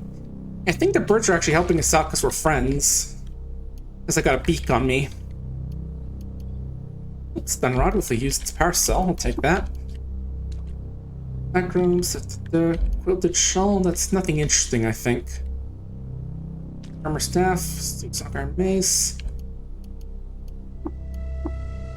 Pocket vest is, let me see how much that compares to our, okay, it's not as good defense-wise, but it does give a bit of a carrying capacity boost. Let's see. Painted. Want to trek through Tabernacle Precinct Irkuk. It jacks your duck. It lost control of her chariot and drove off a cliff. She's killed at 56 years old. I hate to see it. Oop, beat a bracelet. Always take those. Yep, got one more guy over here. Oh, sorry, 2 more. You had a friend. And this spore probably isn't your friend, but wanted to fight anyway.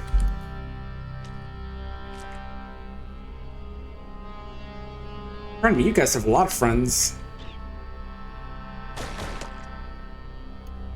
Ooh, painted short bow. What do you got in here? Traveling alone for the rush rail for Straight came on Crow with gleaming stars in a bottle. Not Kate Day 4th, you always kept some stardust on his person. I wonder how you managed to get that stuff, though. Pretty hard to get to the stars.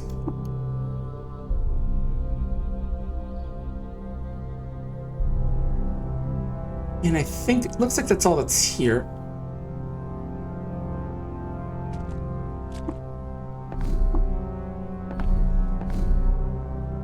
Let's quickly head back to Chop and do some restocking. Oh, yeah, I can see in the corner says Archive and Tim restocked their inventory. So they should have new stuff, such as some more lead slugs. Ooh, painted Ishikari banner. Having this on just makes you friendly with that tribe.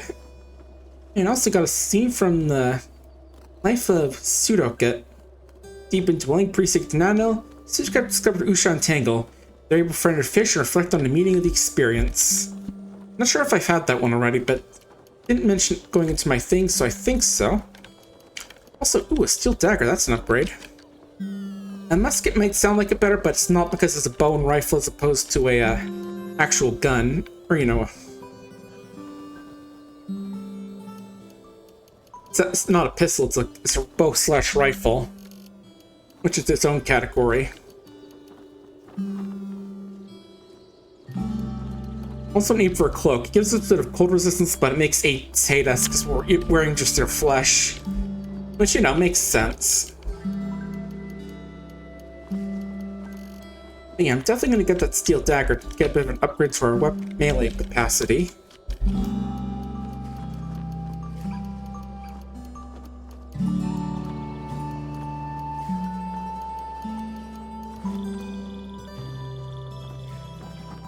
Where do you get these crystal flowers from? I'll hang on to them for a bit just to maybe figure out how, but these should be good for now.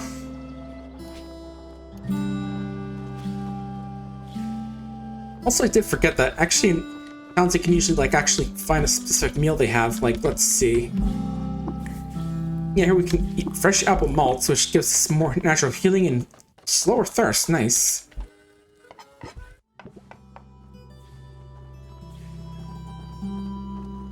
Also, thing you do with a lot of important NPCs is do the water ritual. Your thirst is mine, my water is yours. You spend a bit of water, and change our reputations depending on how people like us and them. So the villagers at Jabba like us more, but the other guys don't like us. And also we can learn things from them based on reputation, like we can share secrets, tell them about that ruins, they like us better. Or they can learn their ways, like in this case we can learn Harvestry from him.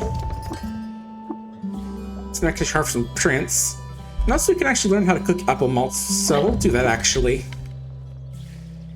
Live and drink. And we can do the water ritual again. It doesn't give us reputation, but it does give us those options again. So yeah, it can be a very good way to actually get some, to get like skills early on and such. I think there's actually like an achievement for becoming friends with frogs and learning how to jump from them.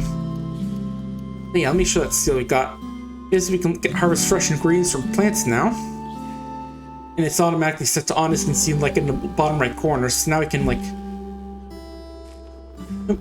Okay, not... Yeah, like I said, we harvested a vine wafer as we pass by some of these. So we can get a bit of stuff for cooking later on once you develop that skill. Also, Archive, what do you have for new stuff? Goggles, which protects against visual flash effect and reputation of insects. Spectacles. Doesn't look like they do anything, but they are protect against rust. Also has data discs, which lets us build stuff or like build item mods. I think there's a grenade launcher, a handrail, which is basically like a cool gun. You have this thing, which can apply an item. This thing gives us padded, which protects against daze and stun effects. Fitted with filters, protect against breathing in dangerous gases. Palladium mesh tabard, which sounds like a piece of armor, I think. And a basic toolkit is good if we want to get more bits when assembling artifacts, but we don't have any of those skills yet, so it's not too important.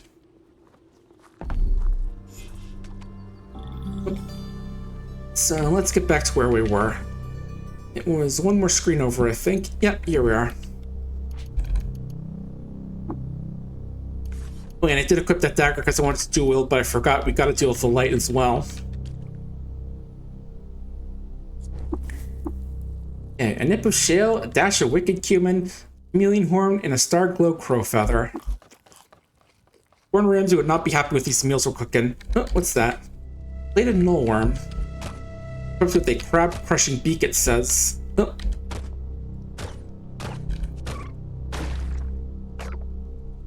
Did one of them kill the other? Okay, I guess one of my shots went wide and killed it. I think you can get null worm skulls from them if you know butchery, which is like a bit of armor, which does a slight ego boost. Ooh, slugs now. These guys can like shoot rocks at you.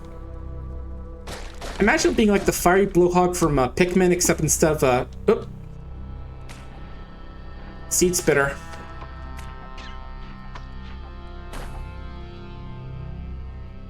Uh-oh, we're dazed. Let's see. Where's Sprint?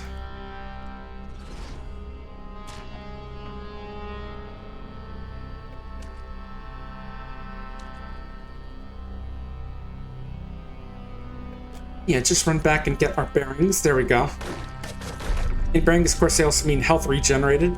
But now we should be good to kill these damn speed-spitting vines. Oh.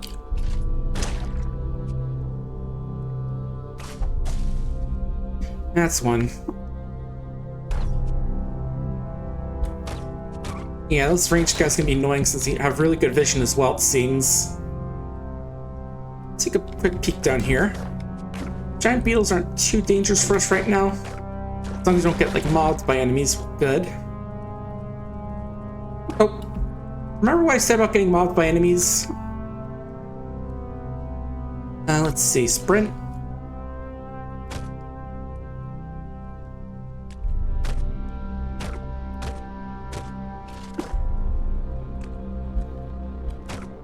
What's nice, the game does have an automatic warning if your health gets low. You can change if you need to, but I think I'm going to be having like a 40% health warning. You know, it definitely helps death by boredom, as some people call it, where it's just like you go up in auto mode a little too long and not notice that you're getting killed by something. Okay, there we go. How many guys are left?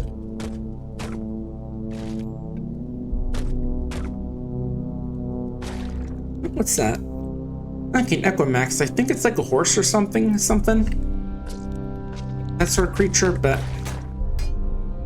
luckily it seems to chill with us, so we should be good with it shooting the beetles. Oh, that's why there's so many. There's a giant beetle nest here.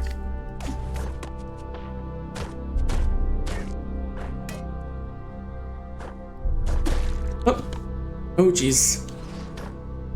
They all hit at once.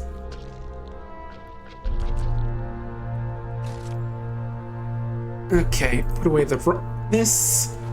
Grab our spare dagger, just in case we can dual wield a bit. Oh, nope, looks like they just decided to stay down there. That's fine.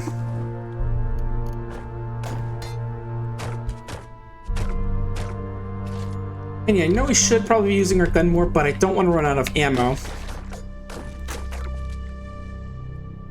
Especially before we learn the crafting recipe for it, because there is a tinkering recipe for making lead slugs, which obviously is very good for gunslingers, because that means they can just make more ammo whenever they want. We don't have those yet. Alright, or get your ass grassed, buddy. You've been spent too many seeds. Nice new level. Let's see what we can do with it.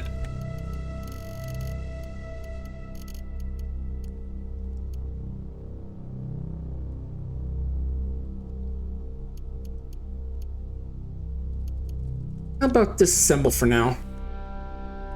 This basically lets us take apart scrap on artifacts or bits, which is basically the crafting materials. We get the most significant bit from the item schematic plus a 50% chance for each remaining bit. Also stuff like being able to learn how to make stuff by taking it apart. Scavenging by stepping over garbage, we can get stuff occasionally. Also more scrap from robots. Repairing any broken items with bits, because we can't break stuff by accident like we're examining them and mess up. We deploy missile weapons as turrets. Put down grenades as mines or bombs. And these are actually the skills for actually doing the crafting. Also, this lets you recharge energy cells as well, which seems pretty nice. Oh.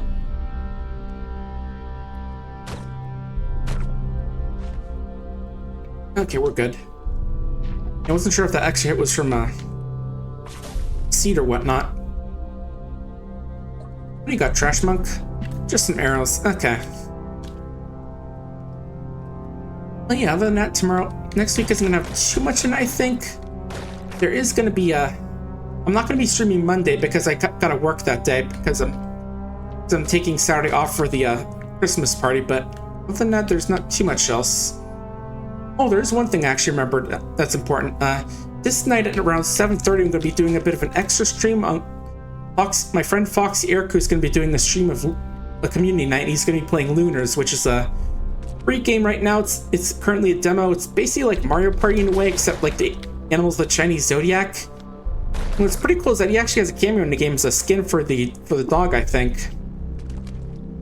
And yeah, he's going to be streaming at 7:30. I'm going to be joining him as well on the shared stream, on the shared chat thing, because there's a thing going with that as well. But yeah, hopefully you can see some of you folks there. Pretty fun game. I actually played it last time as well, but I didn't stream because I forgot about it. So I didn't know about. Ooh, what's these? Templar Squires. Yeah, I think there's like the guys that don't like mutants in an infiltrator. Do have some cool stuff on them, so I am tempted to take them. They're the Buddhist Templars, I think. Yeah, they despise us.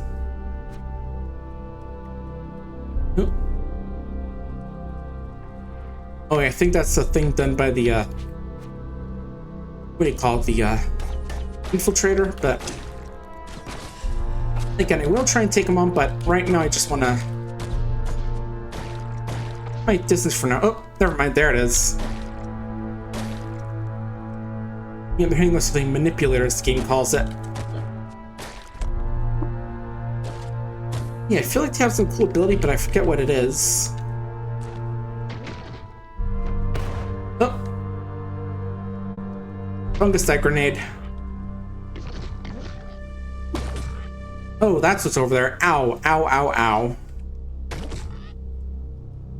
Those pigs shoot hard.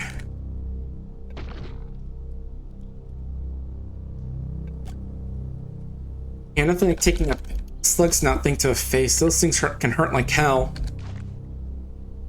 Alright, buddy. Oh, that was 31 damage from that last one. Jeez Louise. Like I said, those things hit like a truck. Okay, so we're gonna leave the slug snout alone and just keep looking around this area instead. We'll explore down there later, but slug snouts hit a bit too hard for my tastes right now. Oh, I was gonna cook, but the game says there's something nearby, so we're gonna trust it. This reminds me of like some funny little comic where it's just like a guy's trying to auto travel. It says he can't auto travel. There's monster nearby, and he just like starts thinking anxiously as just see like a steel goose in the background. Oh, nice, a steel dagger. We'll take that. You know, the good old untitled goose out to ruin your day. Yeah, I think we did lose that level we got from going down there, sadly, but we're gonna have to just deal with it right now. I mean, we could go back there and fight the stuff that wasn't the slug snout, maybe. That's always a possibility. Oh.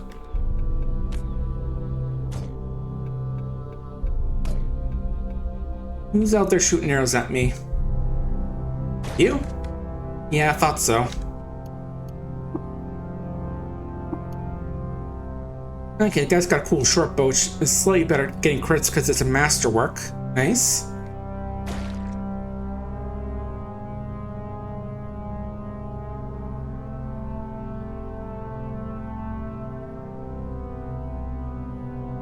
Yeah, I might want to get that ability which makes me more dodgy against projectiles after seeing the slug snout. But yeah, if you want to watch us play Lunars, it's going to be at 7:30 tonight Eastern, so that'd be like a little under 5 hours from now. Definitely a fun game, and it's worth checking out since it's free as well. And I know I said I was going to avoid this place for now, but listen, I could have gotten level from this place, so I want that level back. Do know there's a beetle nest down here, so let's try and take care of that. There we go.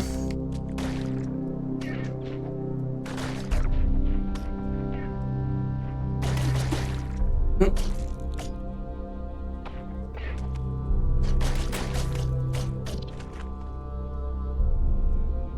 All right, good. There's slug snout. Yeah, it's a lot less deadly in melee than he is at ranged. Where, you know, you can just blow your head off with a stone from his snout.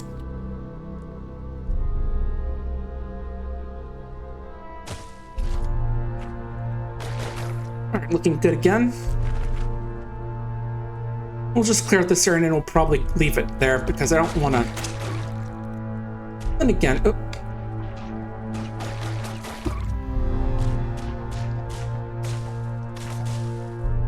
Nice, got that little back, so let's again buy... Actually, we'll buy Swift Reflexes just so we don't have to deal with a thing being as bad. This does have a bit of synergy with Short Blades because this works with Juke, which is a Short Blade ability where... Oh, I thought it was down here. I think it's in Tactics, actually. Yeah, let's move a square. No action cost and swap spaces with hostile opponent. But it does have synergy with this one, because this one, whenever you juke an opponent while wielding Short Blade, you make a free attack. And if you have Bloodletter, it's guaranteed to cause bleeding. So we should be a little more defensive against those slug snouts now. Well, dodge defensive, not melee defensive. Not like physical defensive.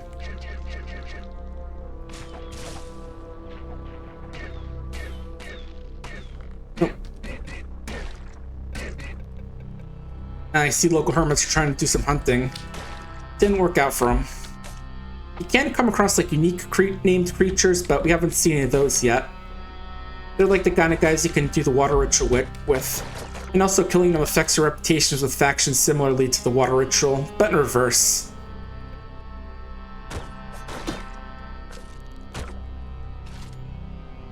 Okay. I think that's everything here. Might take a look to the east actually now, instead of to the north.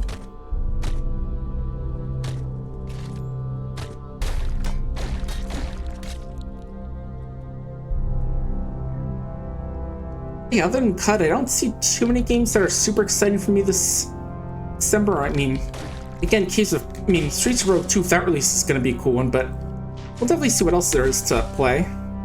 I did actually get a whole bunch of games from the Jingle Jam bundle, so that's actually something. I know there's like, let me look quickly. We've got Another Crab's Treasure, I know is a big one. 2 Point Campus, Citizen Sleeper, Dungeons and Degenerate Gamblers, Fights in Tight Spaces, War the King 2, Frostpunk. Yeah, a lot of cool games in that bundle if you haven't picked it up before they run out of them, so definitely worth taking a look at it. And it's only for like, what, $35? Oh, ooh, this is an annoying little guy. It's a ranged guy, but he's called Thirst Thistle because when it hits you, it makes you thirsty. Yeah, see right there, the moisture is sucked out of your throat. Which sounds kind of nasty out of context, but yeah, just imagine it's just like an enemy which can just shoot projectiles that literally steal your money, basically. I mean, yeah, it's because, you know, money and water are the same thing in this game. Nope. Eh, bloody ivories. Luckily it gets to be annoying so to get more health, but still pain. Oh. I think we had a grenade there. Just heard like some beeping noise. And it got covered in fungicide. Ah, this explains it. A fungicide miner Mark 1. This thing just walks around and occasionally drops mines, which game describes as an explosive egg. This little description there. Still pistons fire an alternating quattrone tote the miner and her instincts esoteric pounds across the ground. Where topographic instincts are sated, a hatch opens and she lays her explosive egg. Yeah, and the game has some very cool flowery dialogue in it, which really helps lend to the mood of the game. There we go. Luckily, the fungicide miners aren't too dangerous for us, but because there's like, you can get a fungal infestation, which might be an issue if you had it, but we're good. So, you know, just getting covered in fungus mines is mildly irritating at best. It's not like it's poisonous or anything. As, you know, actual fungicide might be.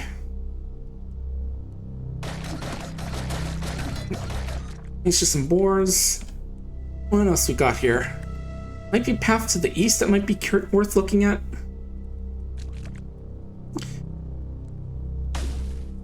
To my knowledge, apparently the game gets harder. Things just gets harder the deeper you go down, but sometimes you can find some out of depth guys like, okay, we've got some pride to their people. Okay, here's the guy. This is Snapshot Shotgun of Pariah. Loved by pariahs, disliked by the villagers of. He beat him for sowing their fields of salt, and hated by the villagers of Tepper. But yeah, we can talk to them if you want. Live and drink. Yeah, I guess the pariah faction is like outcasts or something, but we're not going to do anything with them, especially since I kind of want to get those villages to like them if we find them. There are like some randomly generated villages you can find in the game, some of which you can actually start at if we chose it in the beginning. But I wanted the basic start since I'm kind of boring and I'm not sure how many people there are. I just want to see what a basic run looks like. Oh. Yeah. Yeah, it sounds kind of gross. I'm just gonna... That Kyaj explodes in like acid mist when it dies. Yeah, corrosive gases. Yeah, I know there are menus that can like give you various special diseases in the game, but I don't think we found anything yet. Also, let's boost up our intelligence just a little bit to get a bit closer to some of the tinkering skills. It is worth noting out more intelligence makes it easier to get more skill points, so that's that's good as well. Ooh, we can actually get Tinker 1 now, let's do that. In a sec when you get it, we actually get the ability to make a schematic. Let's go with... How about... Okay, we'll go with the feathered. Well, hey there, Only McKen, welcome on in. And we're playing Caves of Qud today since it's got its big 1.0 update. And I would get jabbed, but we don't really have... We're kind of... Thing is, we've got like... We're using the... Using the torches in our offhand a lot right now, so we can't really do them that well.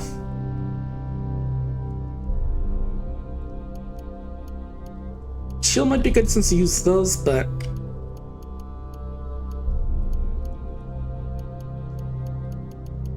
What else can we get? Endurance. Gain a passive ability to shake off dazed effects. Move quicker through water, less damage from poisoned. Which is basically like heat and cold resistant. You can use more tonics without getting bad effects. Natural AV, or longer sprints. Multi-weapon fighting is probably something we're going to spec into eventually. Because we're going to be wielding like 2 daggers at once.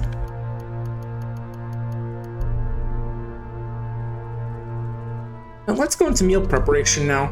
This lets us cook from recipes, choose up to 2 ingredients to cook with, and preserve fresh food. Recipes give us special status effects, and select ingredients give like dynamic effects, and preserved foods can be used as meal ingredients. Then eventually you can learn how to butcher stuff from animals, which can give us some cool stuff. Spicer, which lets us make 3 ingredients. And we can actually make our own unique recipes eventually.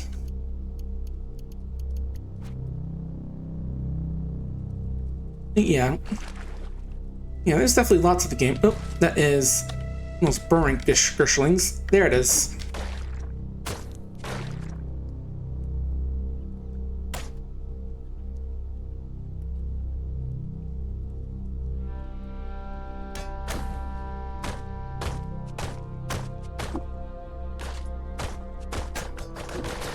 Yeah, I assume another cause of these weird walls that pop up, the resin extracted by Sugar Spawn, or whatever it's called.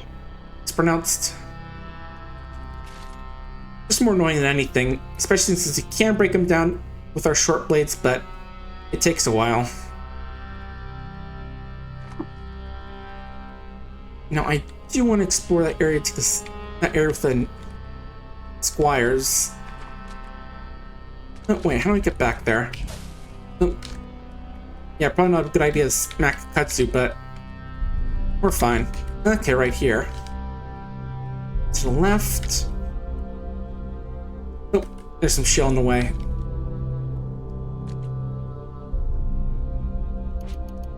Our torch is bright. Okay. I'm ready. Oh, I guess it randomly spawned something else this time.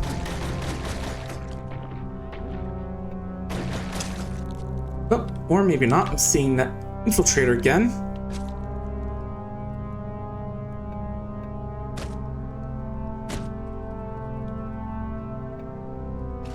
I do see the damn slug snout again. Oh, there you are. Not this time.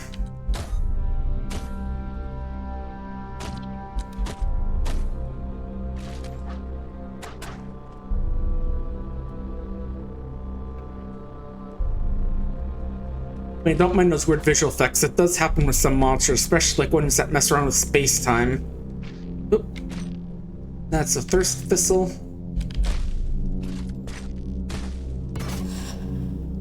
Oop. And something through some gas grenades.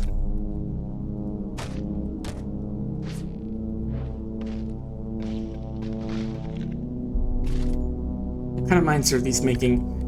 Buoyant. Okay, so they just kill plants.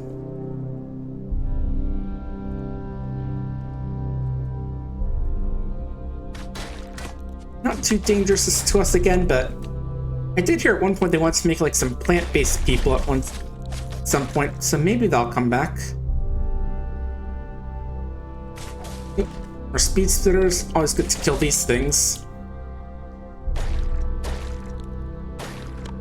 Okay, not as dangerous as the slug spout nuts, but still, whoop.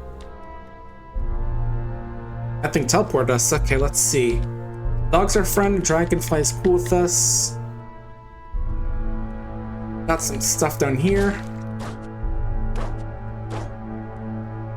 Uh-oh. What's that? Okay, fungicide. Oh, there's one of these guys. Templar Squire.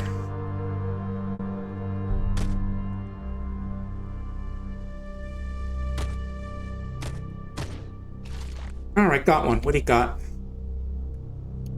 Ooh, a jewel-encrusted carbide longsword. I think carbide is like the third tier of gear in terms of metals, so it's more valuable and gives us reputation with water barons. Scaled steel shield. Slender steel boots, so they at least weigh less than usual. And steel plate mail, which is very, very heavy even for us.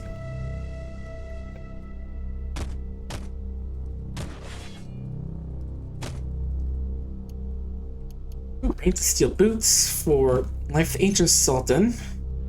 Won a decisive victory against the combined forces of Cinnamoroth, the Bloody Battle of Tana, though he lost his prized Staindicus, the Blight of Bears during the course of the conflict. As a result, the battle tastes so deficit, but Trento Glasstorms was renamed the Glazed March. Okay, he's got a quest to visit that place and also retrieve the artifact. Ooh, sharp carbide longsword, nice. And this one's about structure dates. Want to make an observatory and tabernacle precinct. To map stars to the shapes of hourglasses. Yeah, I'll take that one as well. We can still carry some stuff. Unfortunately, can't use shields on our arms, so we'd actually have to equip it into a hand if we wanted to use it.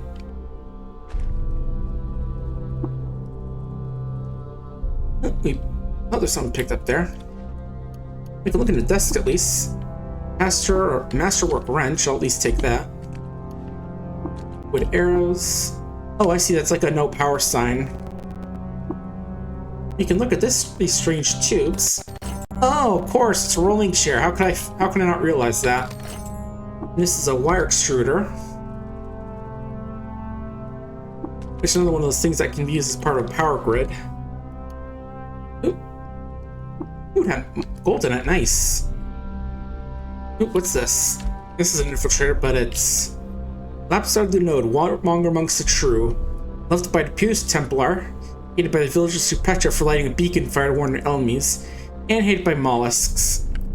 Okay, so the Templar kind of hit us already, so I think we should be fine fighting this thing.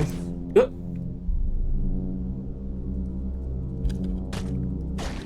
Okay, slime isn't too dangerous, so we should be fine. But yeah, if this was a piece, we could try and talk to it and do water ritual with it, but it doesn't exactly seem interested in negotiation. Oop. And it killed us, actually. Yeah, it did more damage than I thought it would. Not even sure what those things are exactly supposed to be exactly. Just teleport you around mainly, but... Okay, for real this time, let's just actually not go that way for now. I mean, we can at least explore the main area, just try and get some experience to the next level, since we are close and we can reliably go that way, but other than that, we'll just leave this area to be for now.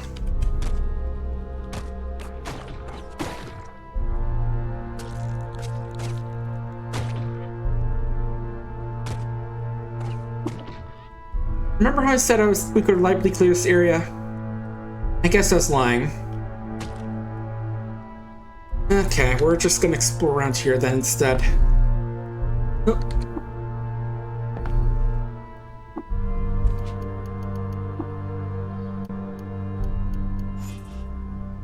Yeah, we'll just go to Red Rock and check that area out later. You know, maybe once you get a level or two, we are actually good at dealing with stuff like that. And right, we are using a steel dagger, right? Not the bronze? Yeah.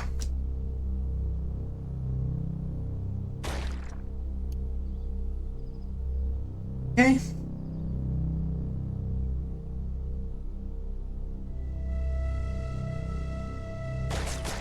Yeah, stuff up the surface is generally a lot easier, especially in this area. And, oh. Alright, who shot that? Raise your hand and tell me who it was, and maybe I won't kill you. Oh, just kidding, I did.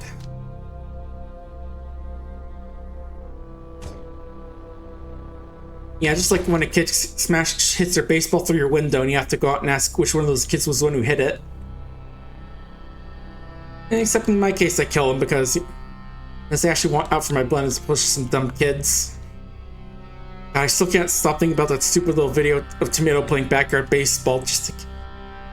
I was like telling one of the kids who has next to no batting skill, like, what is your major malfunction? What makes you think you'd be good to bat first? The only way you're going to be going across the base is if you walk across it. Okay, opal pommel doesn't seem to be like a thing for that axe, but I'll take it. Or, you know, like a modifier.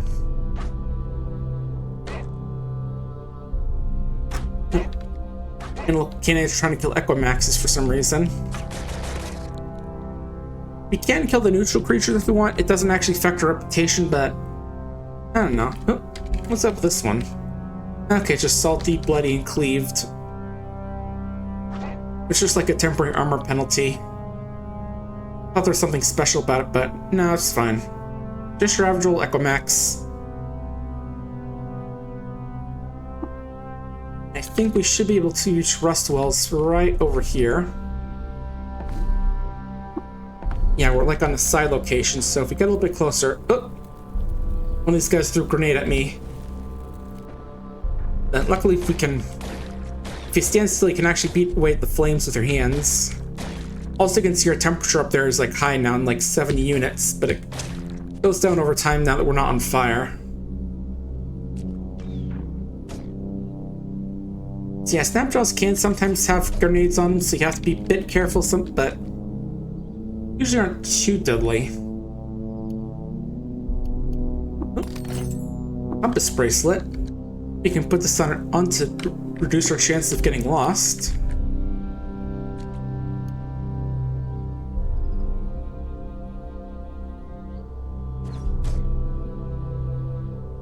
Yeah, if there's one tomato video you should watch, it's definitely that one. Just listening to him scream at children as he's trying to play baseball. And I'll put that on for now just because. Yeah, all the traumas, all the hilarity of watching an adult incredibly salty over a kid's game with none of the childhood trauma caused by yelling at children.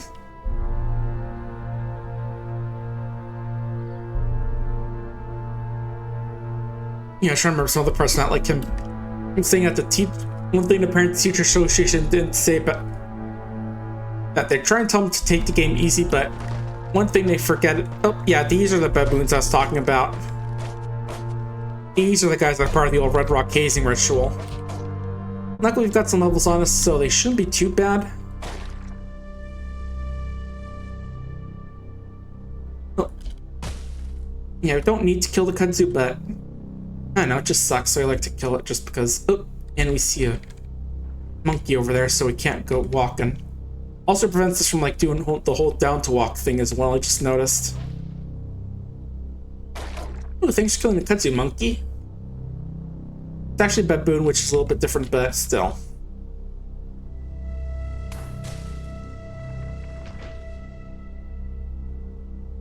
Yeah, look, one thing the Parent-Teacher Association didn't know is that Tomato is clearly aware of all the underground betting rinks for these kids' games, for those kids' baseball games, and if he doesn't make some big money, some folks are gonna go break his legs, he's saying.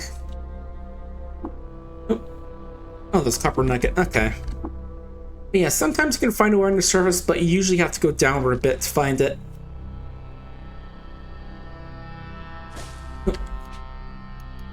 Oh yeah, okay, our torch is still bright. And there is night vision as a mutation in the game, but we don't have it.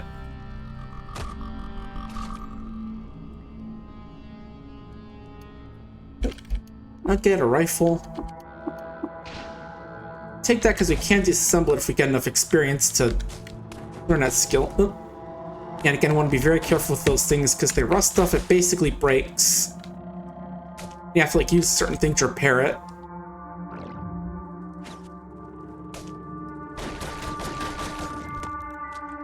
But we're doing okay with the rust guys so far.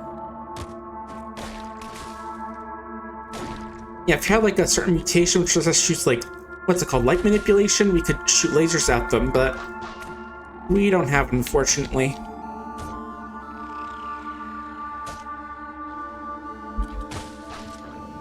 Also, light manipulation would be nice because having it would mean we could actually gain oh, that bonding thing just means it's like draining life essence from us. Oh, nice, a 50-foot wire. Yeah, because based with light manipulation, you can just like passively generate light if you have at least some charges in it.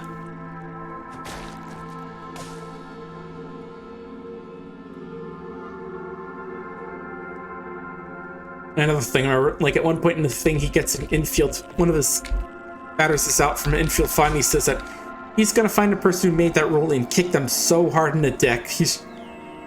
Yeah, and again, don't forget that throughout this whole thing, his chat is trying to keeping count of how many times he swears in front of the kids. And he has to give a sub for every time he does that. So he's paying a lot of money for all his cursing. You know, that's what makes it funny. Beetlebum was fighting a dog.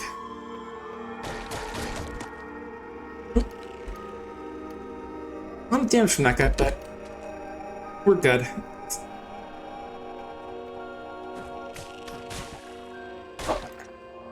Did you mean to shoot that speed-sitting plant, or did you just mean to, or did you try and shoot me and missed? Okay, we have like 70 feet now. So if we get a little like, what, 130 more, we should be good.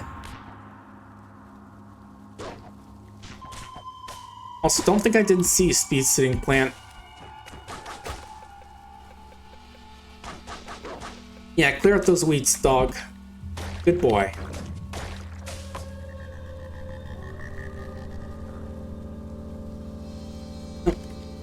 I'll take care of that for now.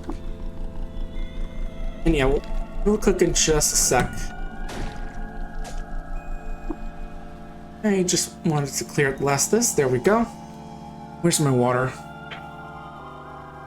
Oh, this is empty. Let me grab one that's not empty. As you take a look at the weird ingredients we're cooking with today.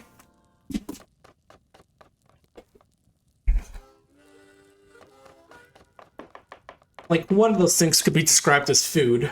Single bean.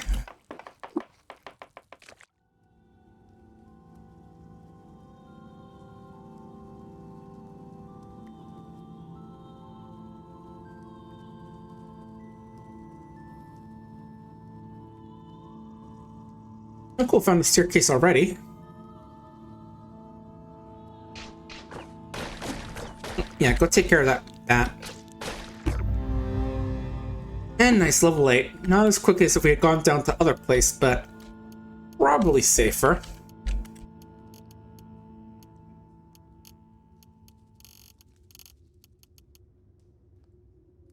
We already got that. Spry might be nice since that's just a DV boost. Oh, we never learned Swift Reflex. Okay, that's good then. That's what I wanted. I just chose that one because I thought we already had it.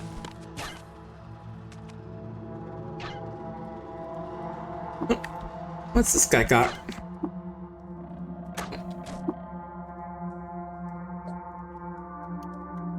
Metal sheep. Okay, just some scrap. Looks like he's getting into fights with local wildlife, including that dog there.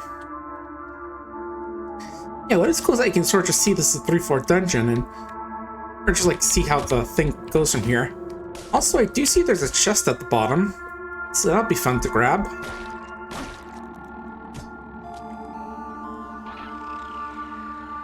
Yeah, we haven't really gotten into like doing all the crazy stuff part of the game yet. Still in like new part of the game where before we can do stuff like clone vendors, do weird mind swap stuff, dominate local wildlife, that sort of stuff.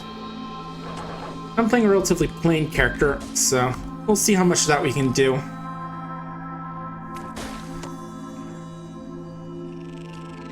Yeah, I do see a chest in a center, so that'll be something to look forward to in a few minutes. Nothing like a bit of extra loot. Also, I think it's actually bright here, because in fact, this is just like an open pit. There's also a bit of a cool touch with this dungeon.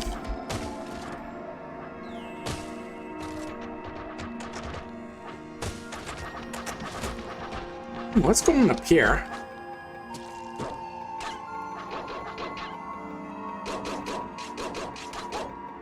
A lot of fighting here, jeez.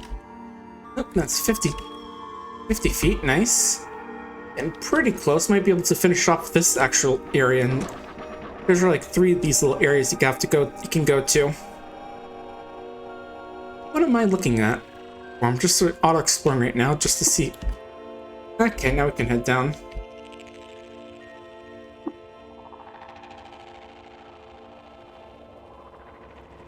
Yeah, I'll see how long this game I want to do, because there is definitely a long game, but it could definitely be a fun one to play. There's a lot of cool stuff you can do in it. Oh.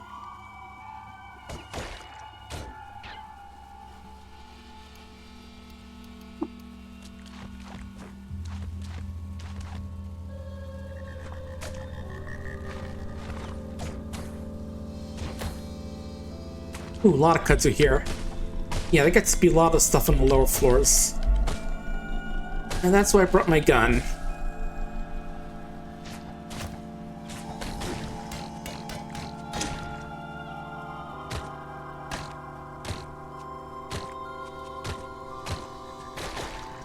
Jeez, how much health does Rustation have?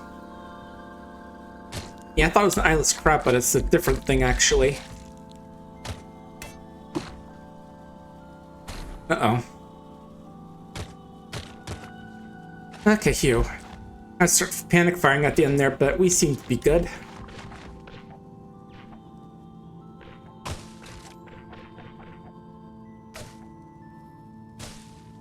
Also, for now, let me turn off akimbo and just focus on firing 1 bullet at a time against these things. No, I'm just clearing out. I don't want to overspend on ammo.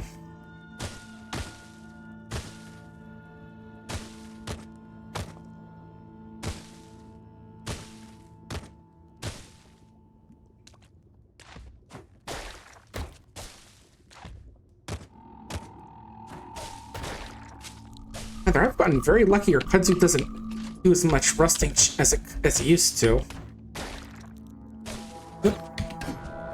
Here's some guys, Snapjaw Warlord and Leech. Okay, Kimbo on again.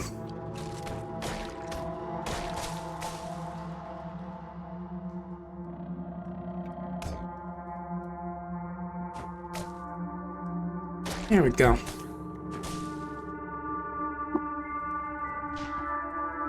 And that's 3 feet. Yeah, some of these are definitely...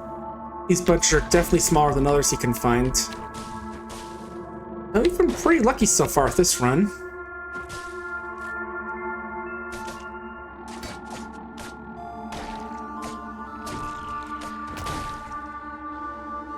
Now, there should be the mill here.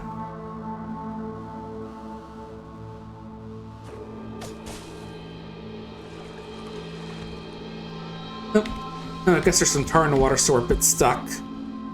Okay, just a rifle. Nothing amazing, but I'll take it.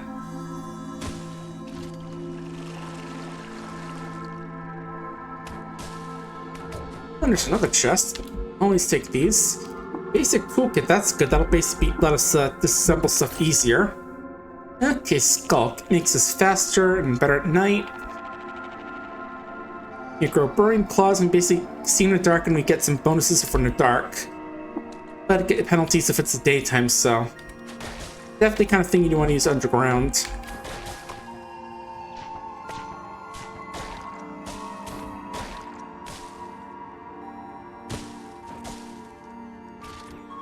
How many slugs do we have? 89? Okay, still have a decent amount.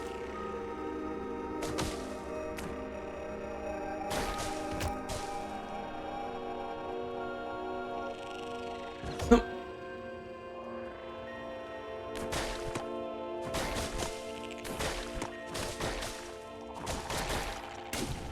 Jeez, I'm starting to think Kudzu can't... Oh, there it goes. The rest of my buckler. Where is it? I don't see it anymore.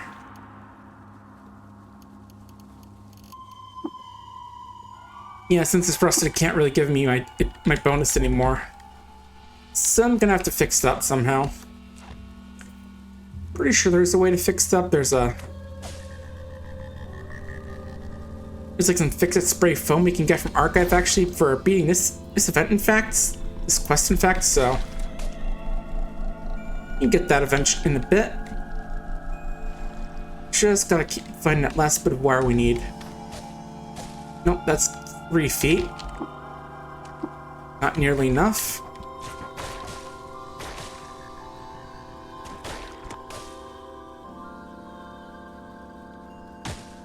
And also took me to realize, so much to realize the pun of its name. It's like the kudzu plant, except it's Qud. You know, like caves of Qud.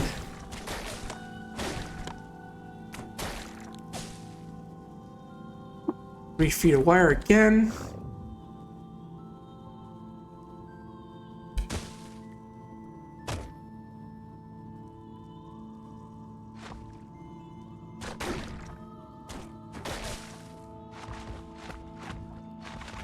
Okay, might have to check the other wells at this rate. Especially since I don't want to mess with all this kudzu just lying around. Because we've already rusted one piece of equipment. I don't want anything else getting rusted.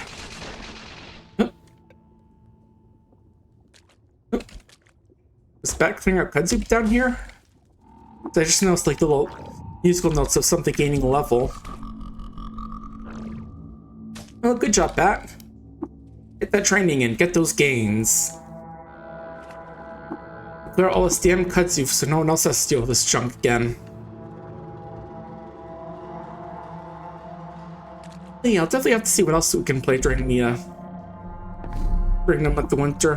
winter months right now. Because yeah, Caves of Qud is definitely a big one, but I want to see what else we can do as well. Oop.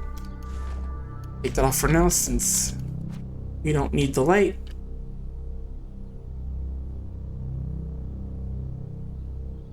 Okay, what do we got here? A lot of peaceful things, it looks like. A dog. Okay, looks like the boar's the only thing really after us. Well, there's definitely some infighting between the animals. Oh. Chameleon. Oh, the salamander after us. I guess that horned chameleon attacking us got... Fighting against the horned chameleon caused the others to want to go after us as well. And that's fine. That just means extra experience, like 5 per. That's what I was stopping to look at. So, you know, it isn't all bad. Anything else around here? We're spotting the Equimax. Also, just saw we found a sublime chickpea, millipede quill, and a temporal shim scale leaf. Yeah, you know, just eat a pure quill. Yeah, just like eat a porcupine quill. That's not going to do anything bad for you. Yeah, tasty. Oh god, my guts. And yeah, it's night, but don't worry, it's fine. There's nothing. We're pretty sure there's nothing dangerous on the map, so we're just sort of poking around. Now we can go look. Yeah, it's pretty kind of odd that lets you just. Okay, yeah, we can sort by class. This is better. I was gonna say it's kind of funny that the game is letting us use like a bent metal sheet as a weapon when it's more like crafting scrap. Oh. I'll get you. There we go. Yeah, stupid seed-spitting plants. Always being a pain. Especially don't have the armor for them.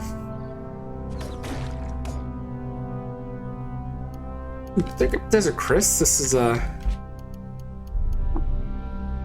Or 1d4. How's this compared to the bronze dagger? Okay, so it's like a midway between the bronze and the steel dagger, it looks like.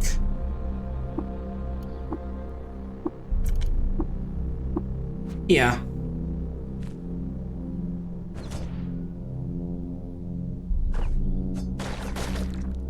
So, you know, definitely better stuff out there, but, you know, not bad if you find it early at the beginning of the game. What's this talk about? Is that a colossal sword? Stalk cemented his friendship with Swine by marrying Zalef. On to be fair, the Swine bestowed upon him a wedding gift they called Betrothed's Promise, Swine Grant. Fancy. Oh.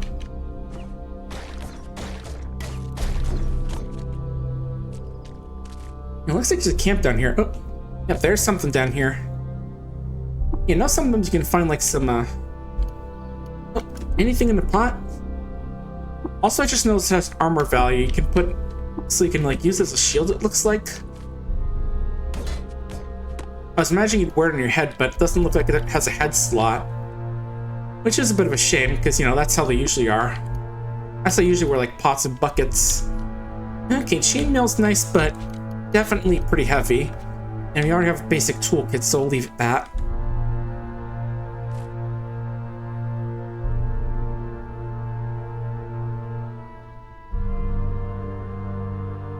Anything else in this area? Doesn't look like it.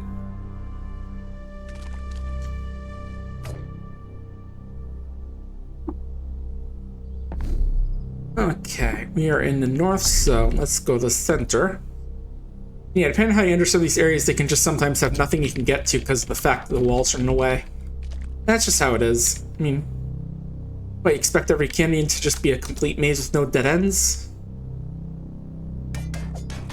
Yep. Tortoises are a bit annoying, but they're mostly just heavily armored. Yeah, we're starting to get to the point where a lot of these guys aren't as much of a danger to us. Oh. Also, I think it's daytime, so let's swap this out with a knife.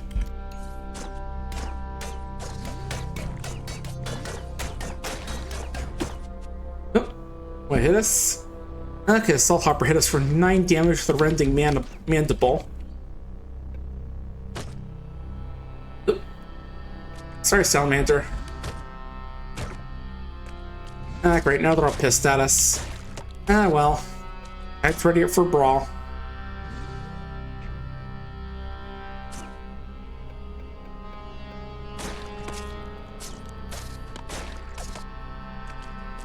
Alright, that's those taken care of. How much do we need for a multi-weapon anyway? 150. And our basic thing is just to attack automatically with all our weapons. And then we can get higher boosts using... And then it goes to just basically increasing our chances of attacking with offhand weapons.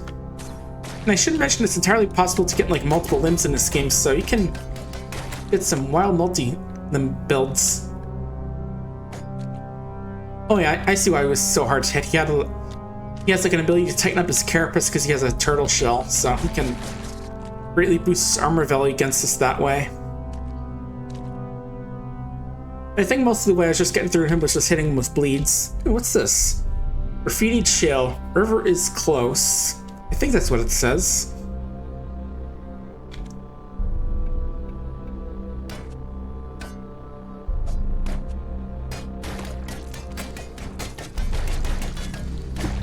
Yeah, it's hard to hit, but most of we're just getting him a bleed proc, I think. Nice level. Let's celebrate the meal. Gale, joint dog hair, Equimax hair, and a salt hopper wing. Goodian. Sorry, I think we're at this level when I got it last time I went with a point in intelligence. So we'll do that. And I do think I want to eventually get a bit of strength just to boost our daggers up, because it does say there's a strength bonus cap, which I think determines how much extra damage I do. Or at least armor penetration, I think. Now for skills.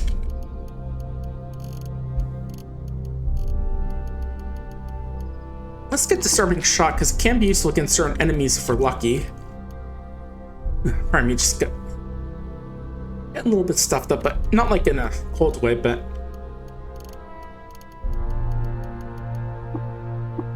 Alright, we need to get meal prep first, right. Yeah, I can actually learn skills inside the trees from, like... From trading like that, but you have to actually get the original skill itself, which is kind of funny, like... You can learn how to butcher, but you have to learn how... But you cannot learn how to cook meals at all. Which I suppose this makes sense, but... It is a little odd in a way, but...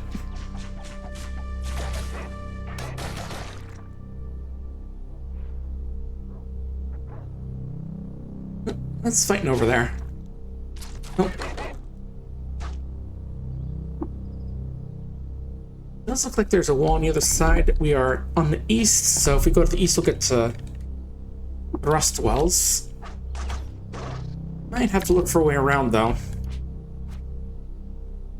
I think right down here at these Snapjaws. Ooh, woolly pocketed vest. I'm not sure how much the woolly modifier adds to the price, but we'll take it. So we do have inventory space.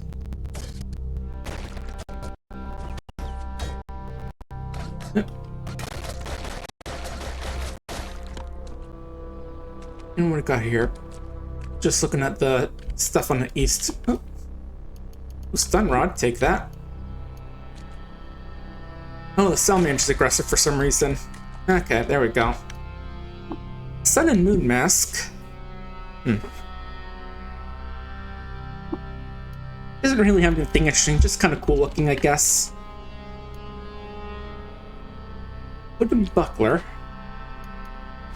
Well, I do need a replacement for now, so we'll get that. Since our steel buckler is kind of rusty right now.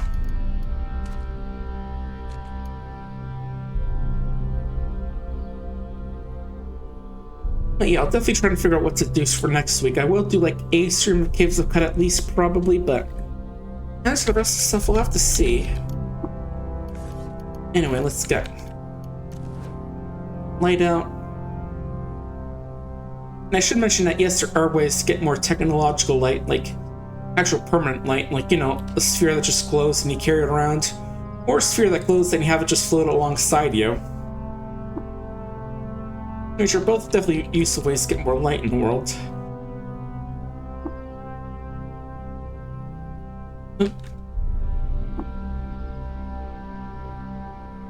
Yeah, it's just a lot of shells so blocking the way. I might have to take a roundabout way to get to that Rust Well. I'm just like rubbing up against the side of the wall, looking for the place where we can actually walk through. Again, if you are strong enough, you can just sort of smash through some of these weaker walls. But we're not that strong yet. Oh, there's some kudzu. Definitely sounded getting close. Oh.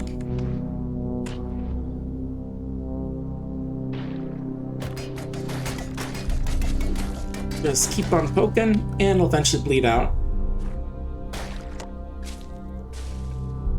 Yeah, even the kudzu can bleed. It just like bleeds sap and eventually dies.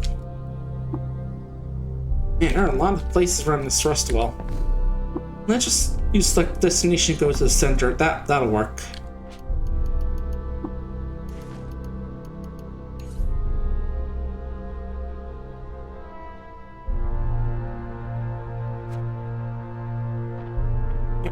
And I can see the apes are doing their hazing rituals again.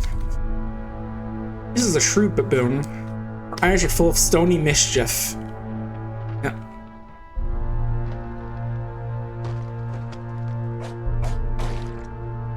Like I think we're a little too strong for their hazing ritual.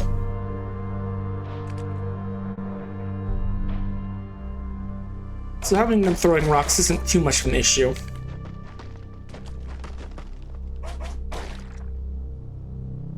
I think you can grab the rocks, but it's not really useful for, you know, fighting and all that. Especially when there are like bows and guns already around. And the occasional grenade.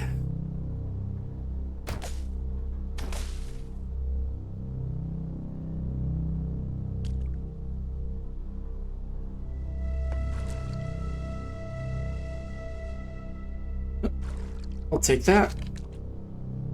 You don't have to go swimming for it.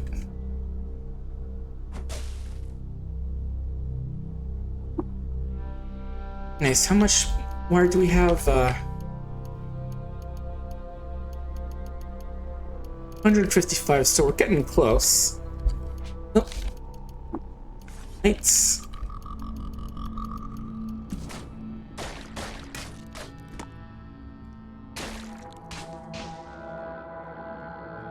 Oh, there we go. That's the 200 wire we need, but let's explore here since we're here anyway.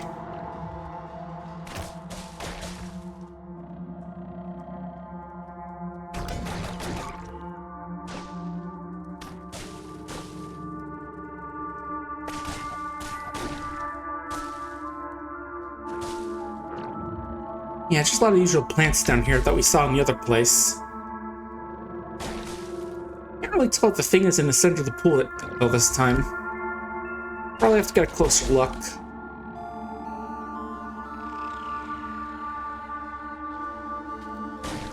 You know, definitely have to get like to the bottom level to take a look at it, but we'll definitely take a look. We've got time and the skill to get down there.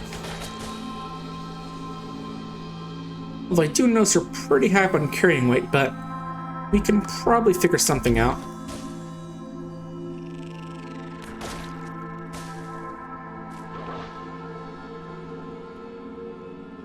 What are we thinking here? Yeah, gonna keep risking my equipment by punching those things in melee. I really should stop that. I don't know, I guess I'm just feeling risky. Oh, and our torch is out, so let's grab a new one. But yeah, I hope you folks are liking Caves of Qud right now. It's been in development for a while, whether it be on Steam, not on Steam, work with Kid Fox and all that. Definitely a cool time.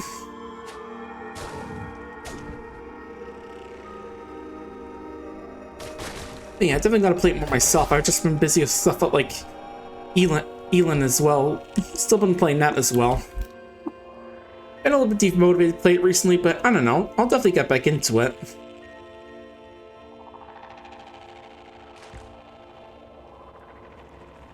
Oh, then again, I did realize one thing we can do next week. We can play mouthwashing, because I definitely want to play that before it gets spoiled for me. So that's definitely a possibility I'll consider. And I don't think there's any point in getting more wire once you get 200 of it. I don't think you can sell it. Or anything valuable, at least.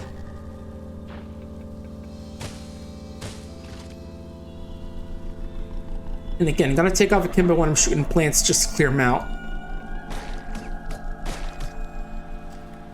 Because they're not really worth anything if... Because they aren't too dangerous to kill if I'm just shooting them.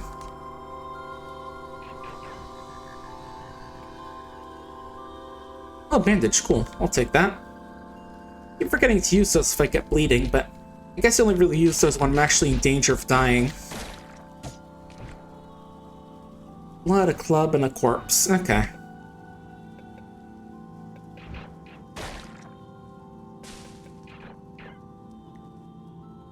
Yeah, like I can still just occasionally hear the bats fighting with the kudzu.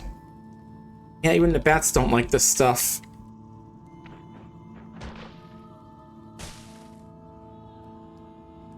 Is that all?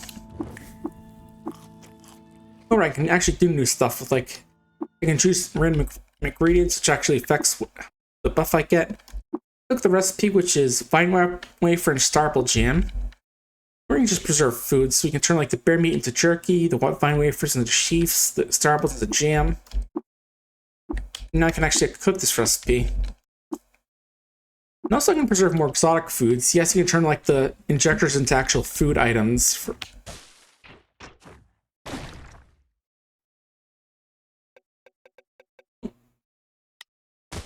And you have like special effects based on what the injector is. You can get some pretty interesting stuff if you're lucky.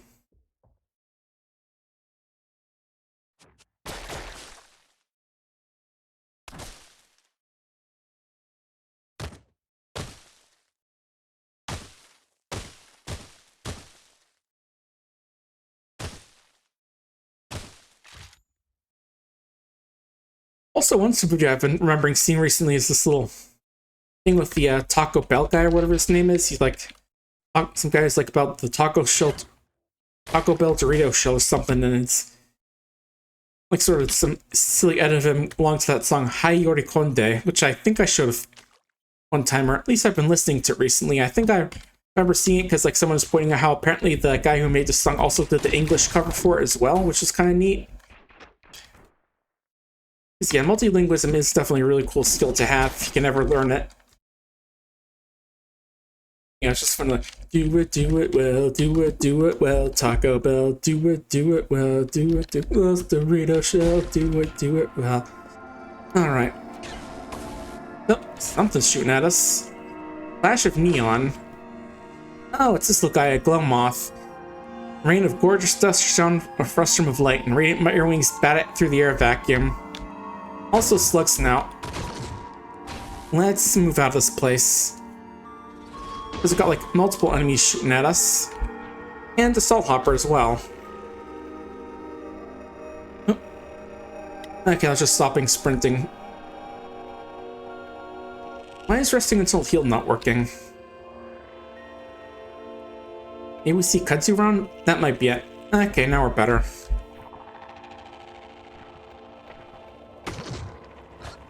Yep, hide around the corner and then just shoot that thing in the face.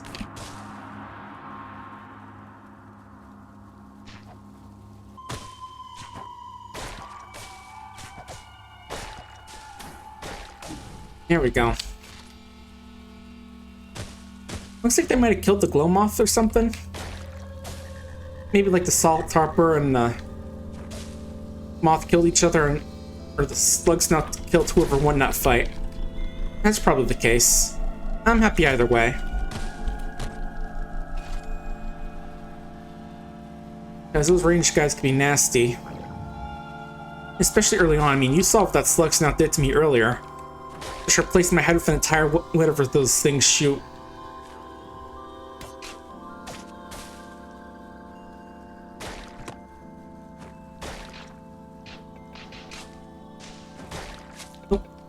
Please go get him, bat.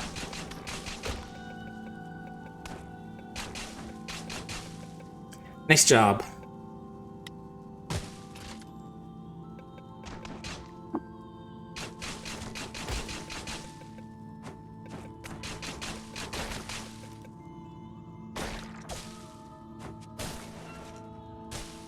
Oh, the rifle. Oh, okay, that's fine. That's just vendor trash. We can get rid of that now.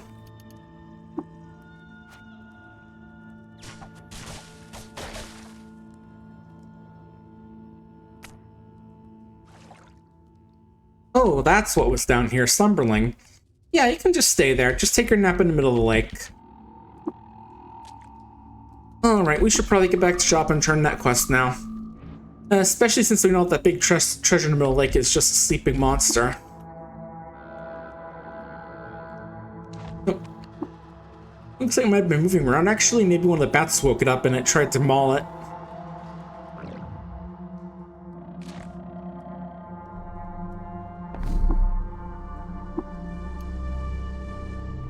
Let me look at my character sheet a bit. I do want to spend a bit on wings, I think.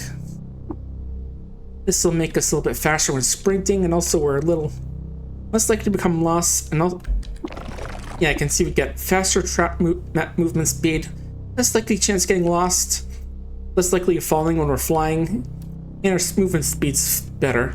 Also, we're better at charging and jumping. Just some little things to help out. There we go, now we're back at job. Our game is basically saved, so let's see what you got.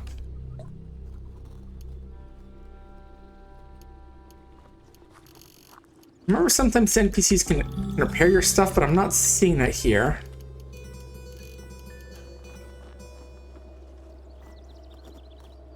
Let's see, as usual, get more ammo. Oh yeah, this is the thing you can get if you butcher like a null worm. You get like a skull, which gives a bit of armor, and also ego, which is so good if you're like a Psi caster. Or, you know, an Esper as the game. You know, one of those Esper types. What's the difference between these? Okay, 1d4, 4, 3. 4, 1d4, 3. Yeah, not seeing the difference between these two. Oh well. Just curious. Nope, don't buy everything. I just want that. Oh, actually, a weird artifact. Let me look at that quickly. Oh, fixed spray foam. We can use this on our buckler. Also, yeah, we can use it on creatures like ourselves or Tam if we want, but that wouldn't get anything done. There we go. Now it's back to normal. So now we can upgrade back up. Nice. I could have sworn it's something you can get from a quest, but I guess just got lucky and found some in the wild.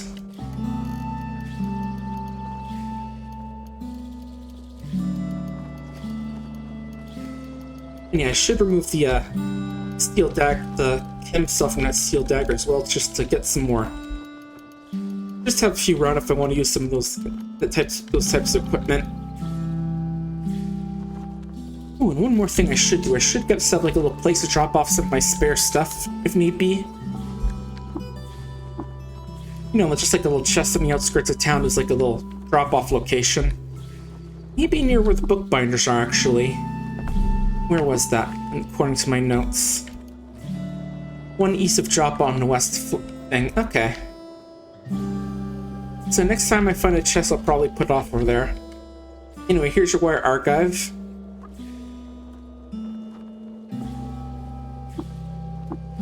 Unless you've got a recoil, it's basically like a teleportation thing to get back here. Oh, we got an achievement for helping out with that quest. There you go, now he's saying... Yeah, apparently Connor would pick up a signal from somewhere. Lacks critical eggs and well, never you mind.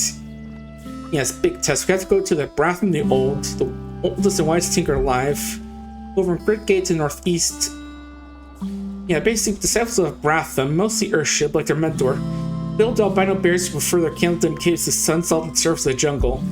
1,000 years ago, they crossed home stealth into the rusting heart of Qud. Spent centuries putting chrome shells off times artifacts in his workshop. So we're gonna have him go check that signal out. Also, so we got a disc we need to guard for life and a droid scrambler. Basically, they're wage droids that guard the approach, and with a scrambler, they'll be kind to us, actually. Because otherwise, they'll try and zap us as well, but make it a lot less menacing when you have this thing on. Also, let me look at the what you can trade me.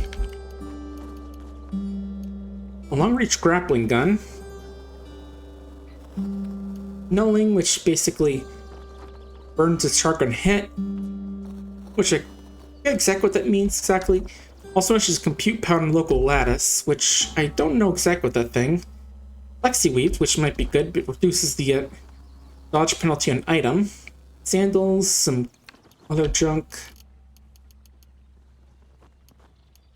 Yeah, I might take the flexi weave for now and just trade in a few of these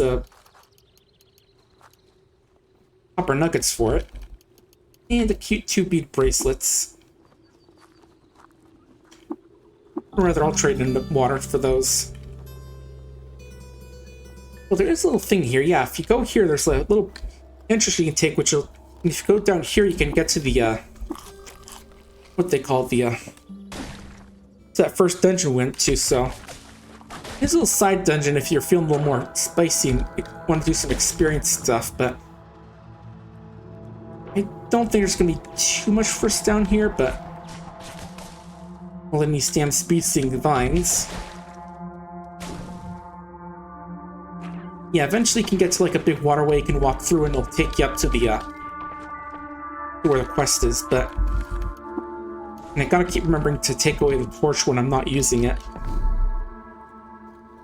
Alright, let's go from Red Rock over to Nalil, which is that little thing that one quest wanted us to do for the Sultans.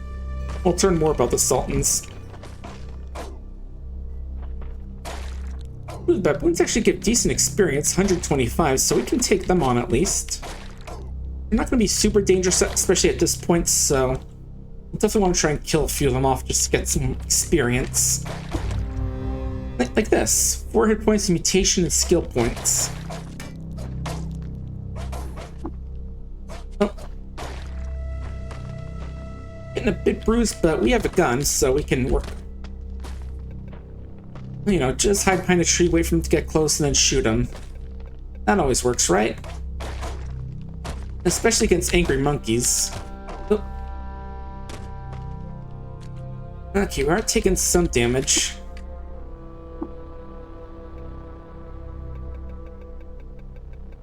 A bit closer. There they go.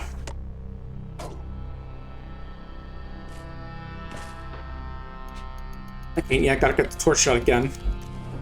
Right, let's look at our skills and our skills, right. Okay, not quite at Tinker 1, so we're gonna have to take another level to get that. So you know that means more bashing baboons. And also note that you actually get less experience as gain more from monsters that gain levels, so you can't just like farm off snapjaws forever.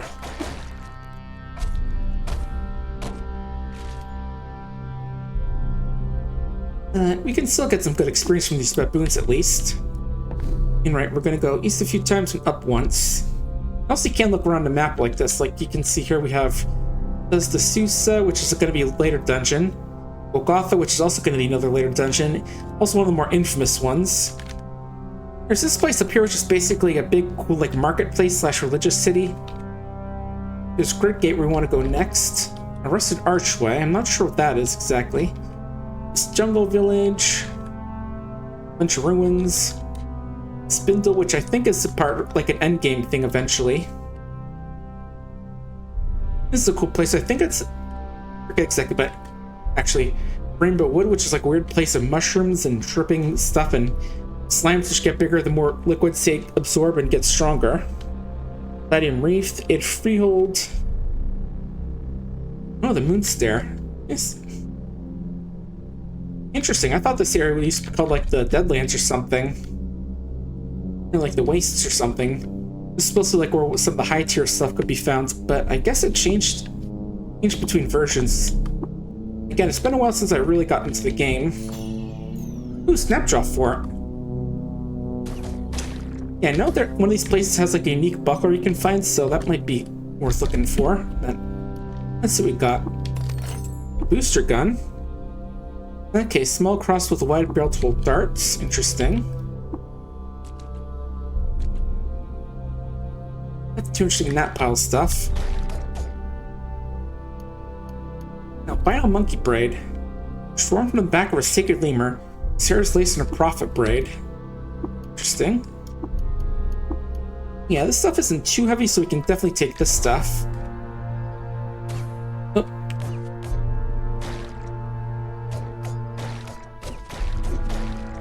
Yeah, hold them at the gates where their numbers count for nothing.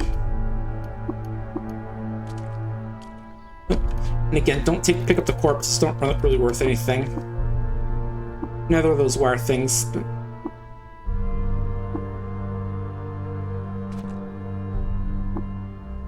yeah, I did just want to eat them because I was just curious if to the option. Not. Hopefully they're not a quest item. At least I don't think they are. Honestly, I have no idea where I got this in the first place. Ooh, graffiti? Okay, just like some weird symbols. Probably just some weird little writings. Snapjaws don't even know what it means. You know, like they wrote them there, but they're like, we don't even know what it meant when we wrote this down.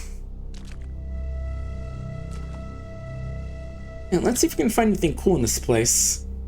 I don't know, like a leader of some sort we can beat up to make people like us more, or that unique buckler I remember hearing about. Oh.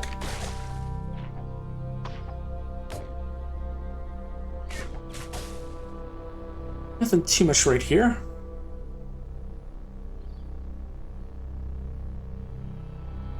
Here's the downstairs, so which I am tempted to go look at in just a few minutes. Alright, after I figure out if there's anything interesting else that could be here.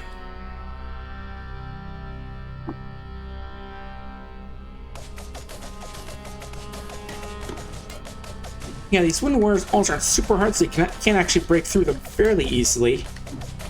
I mean, they definitely have a lot of hit points, but they're weak enough that you can just sort of smack through them if you're just smack them enough. Okay, I don't think there's anything like any little hidden rooms or anything. Or just like a room where the leader would live. At least not that I can tell.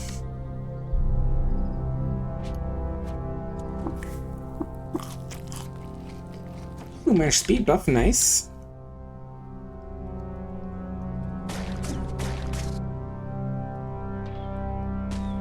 Oh, that's probably Snapjaw Hunter, I think, shooting at us, but... Oh, gotta turn on Akimbo again, so we're double shooting. Oh, no, it's a Trash Monk. He's just got a bunch of arrows on him. Nothing really interesting to trade. Unless, you know, we're really super desperate for arrows.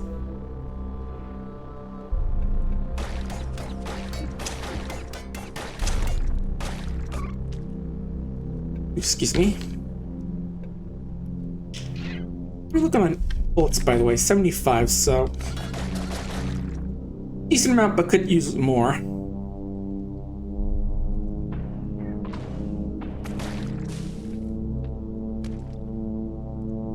Oh, another staircase. Again, I realize I shouldn't be going down too many staircases because it gets dangerous, but I gotta explore it. We're scavenger, we're supposed to go exploring in weird places.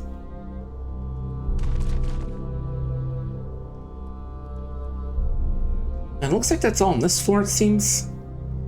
Let's check out the west for a bit.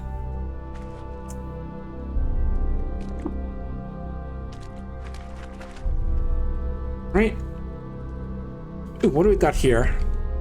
We got a musket turret, a crab farmer, and a vintager, so like a guy who does wine stuff. And luckily we just managed to run up and smack the turret, and now we got some slugs out of it.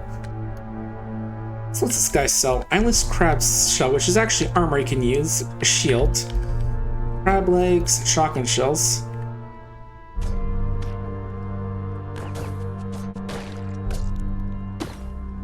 Oh yeah, those saw hoppers can hit hard occasionally. Live and drink deeply, friend. And he just sells lots of wine, as well as a crusty loaf and a hunk of cheese.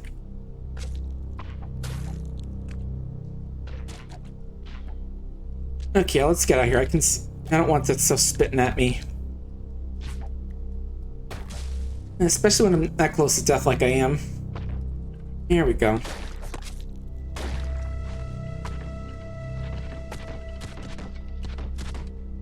Yeah, luckily the musket turrets are pretty weak defensively at least, so we can just smack one, knock it down, and take the lead slugs it hasn't used.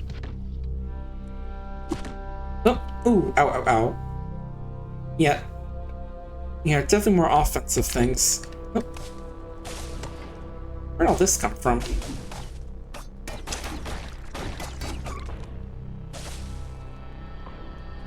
From you?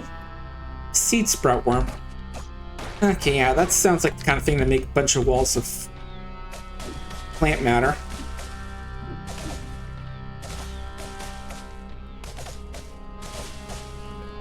Oh. Crab farmer, one of your crabs is trying to attack me. Oh.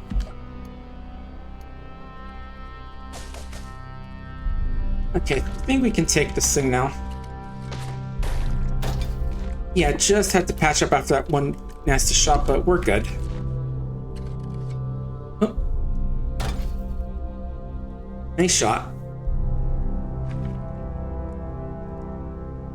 Ooh, a Snapjaw Warlord, and what's that? Is that friendly? Oh, Ray Cat. Okay, yeah, it's one of those cats like the one we found in our Heaven Joppa.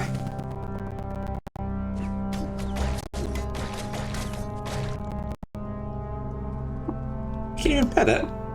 Oh, she's shy. It's okay. Soft growling. Yeah, it doesn't have anything to trade either. Makes sense.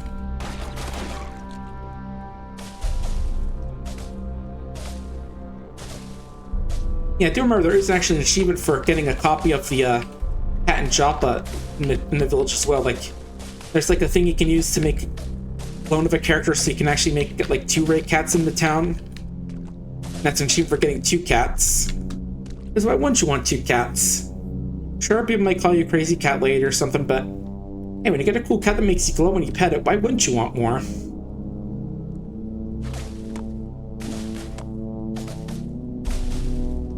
How many walls are there? Gotta deal with that damn worm.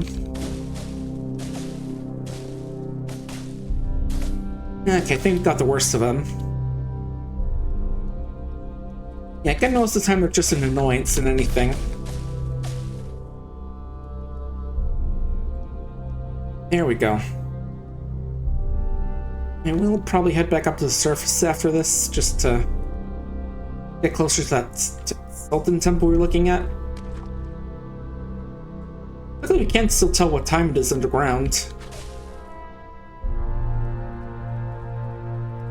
What was that? Giant centipede nest. Hang on, let me break this thing down. There we go. Yeah, I just don't want any of those spawning if we come back to that map. Awesome.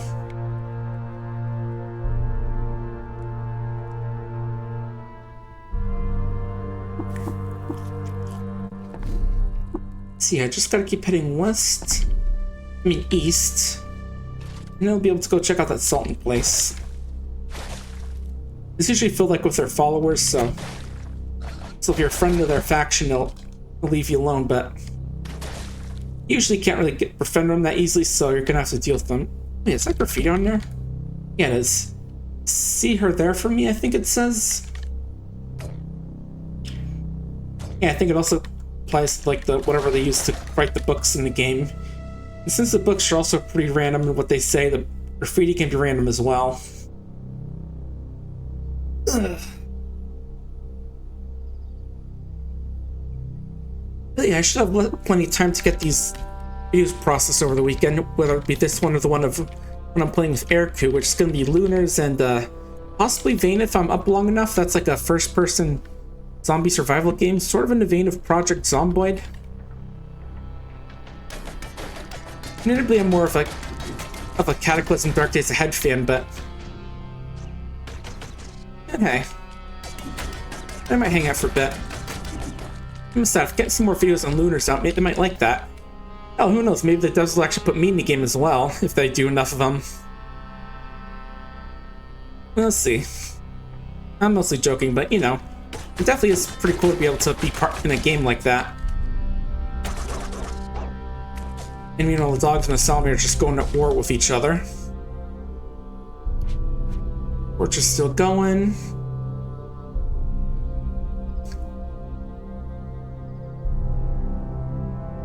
Yeah, I know that Fireside Pride is starting up sometime soon. I gotta remember when that is again. It's not gonna be another little charity event I'm taking part of. Not like as like an actual runner, just like doing some back behind the scenes stuff like social media and stuff. Let me actually look.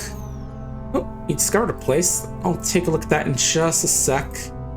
As soon as I look up when Fireside Pride is going. Because I really gotta figure this out, otherwise it's gonna bother me.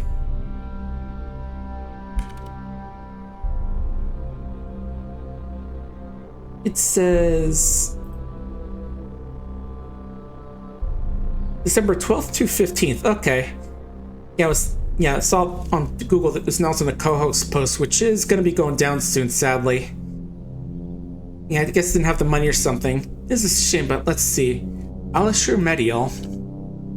A ruin, okay. What do we got down here?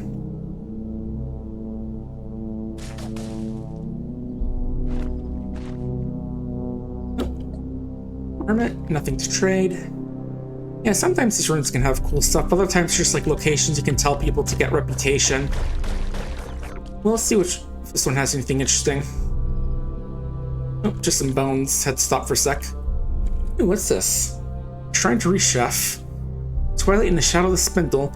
People of Almond Porch saw an image on the horizon that looked like a ghost bathed in cerulean. It was Reshef. And after he came and left Almond Porch, people built a monument to him and henceforth called him Ghost in Cerulean. Ooh, another statue. This one to Tuzor's spouse. Okay. This is a bit more about Swinegrin, I guess. Oh wait, we already have that one since the game didn't say you learned to gain some more info about this Sultan. Because yeah, there definitely can be copies of some things. It's info in the game. Oh, puddle putrescence, yuck. Nasty. Hopefully it doesn't do anything bad to me, because I do know there's like a place where I can get some gross stuff, but in Golgotha later on, but we haven't seen anything too nasty so far. Oh, painted musket, let's see. This is about the history of Reshef. One starry evening, a babe was found swaddled with its mouth full of circuits by a group of Beetles in Red Rock. Kind of interesting because I think those things are supposed to be not moving. Took them into their fold and fostered and became known as Reshef, the coiled animal of Beetles.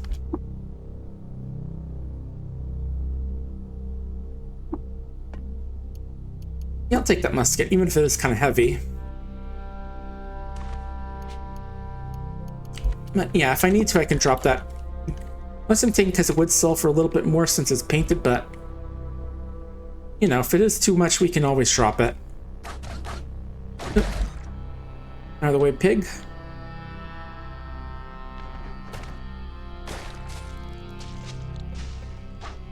Nice, got that thing to bleed a bit. Oh look, it looks like we found a road of some sort, just stretching by the ground here. There are endless combinations of these trophies. Interesting graffiti.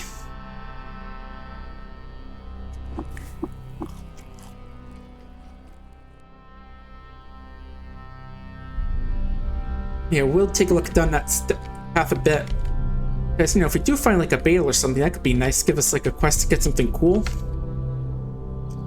I think they're deeper in, but... Nope, Thirst Thistle. Yeah, I don't want those things to live for too long because they'll just drain our money, our water/money.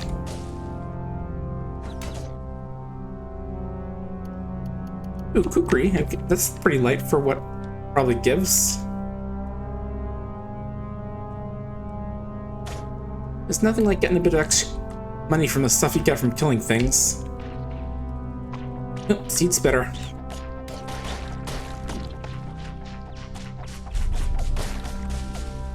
And those things just love to put their seeds everywhere, jeez. They can definitely be a nuisance. Not as bad as those swines. As the, what do we call them? The slug snouts. It's still pretty nasty.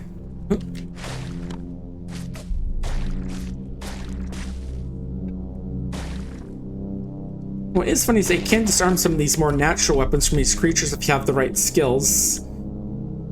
Oh, what's that there? An acronaut. Okay. I guess he's like also explorers if I remember correctly.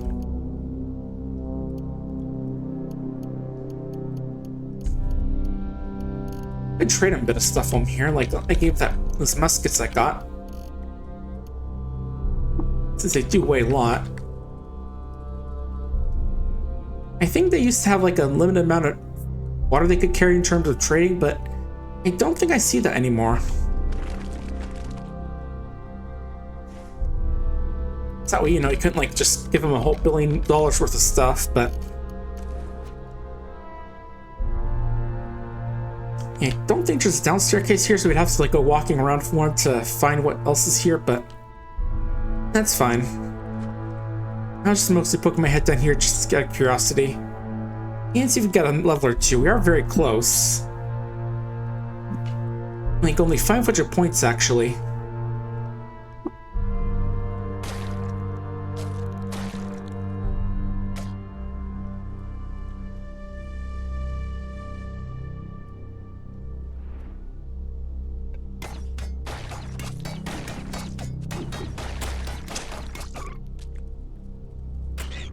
Yeah, we are very close, so... Oh, what are these? Oh, right, they're like weird plant where if you step on them, you get electrocuted. Oh. There's something weird here teleporting around. Crabs.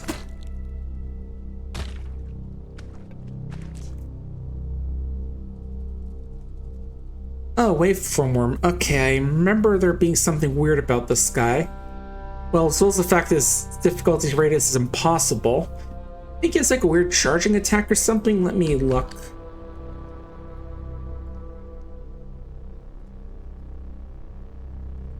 Let me quickly glance at the wiki. Let's see.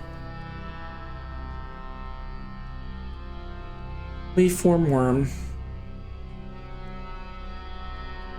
I'm not seeing anything interesting about it, unfortunately, so we'll have to wait on learning more about that guy. The fact this raid is impossible makes me want to leave now.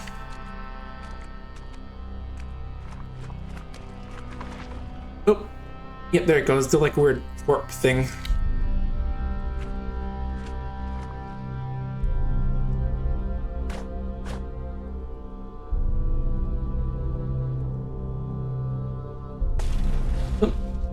Ooh, did not see that.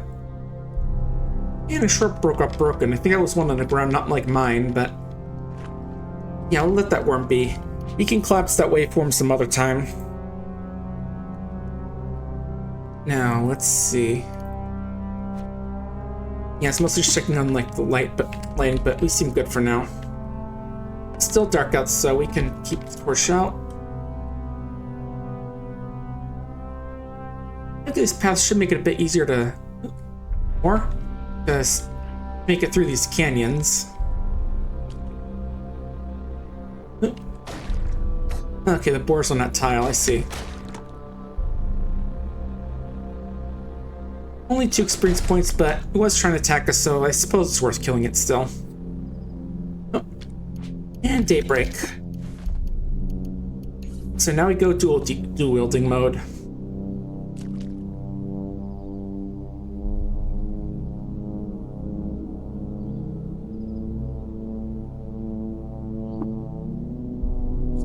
And let's just make a camp on the road, just eat your lunch or breakfast.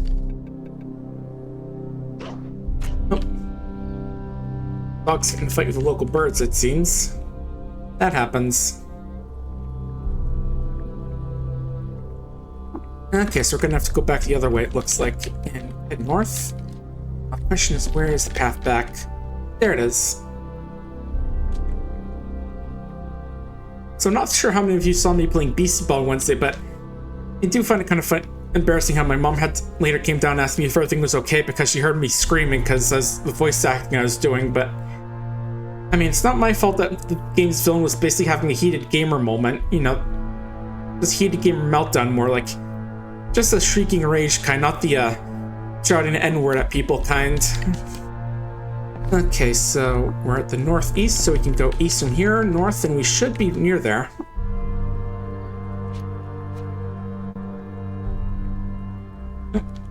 Okay, I'm gonna have to figure out our way through these canyons to actually get to the place. And what should be growing on the road, but a seed-spitting plant, of course. That's the real reason people hire gardeners in this world, just to get rid of those damn things. Well, I'm sure they're worse out there, but for now those things definitely suck. Okay, so we've got to go north from here. Now to the east.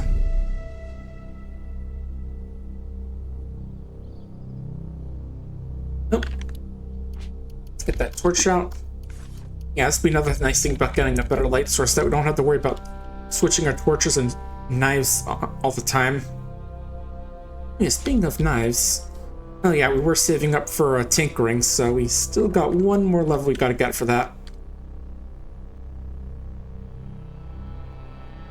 Which is like, what, 300 experience points? See, if we do kill something strong, we can easily get it. We just gotta wait a bit.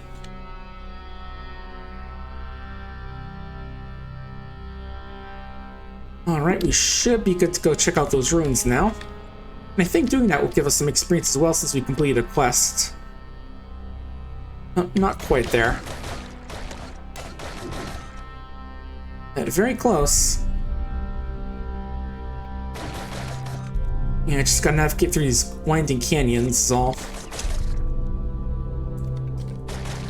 Yeah, it does kind of suck is that when the Horde melee attack you, then the Salamanders go aggro as well because they're part of the same faction. Yeah, it's like that. The aggressive ones will attack you, but not the peaceful ones. Then when you fight the aggressive ones, then the peaceful ones go after you. Bit annoying. This one says, I like it, but how dearly wish I'd rather not talk about it. Yeah, strange graffiti, folks. Yeah, bizarre writing is definitely a staple of Caves of Qud. Will it just be the strange sci-fi writing or, you know, the descriptions? Oh, nice, get a lot of experiences in there. And now we can get our tinkering abilities. Let's see. What do we get this time? EMP grenade, lantern, which basically I think means it has light. Let's go with that for now. Now I can actually use these discs. Where are they?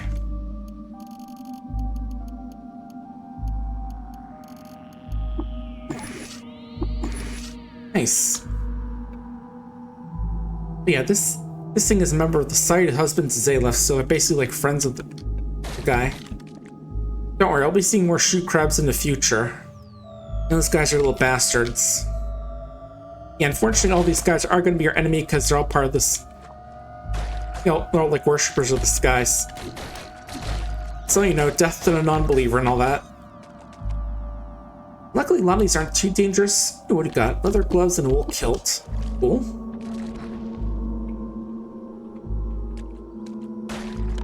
What's that up there? Smoke? Or just let them come to us since you have to move through the water, so they go a bit slower. Yep, there we go. Stab all the piggies.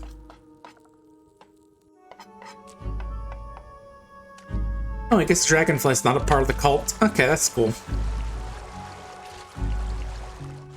You're good in my book.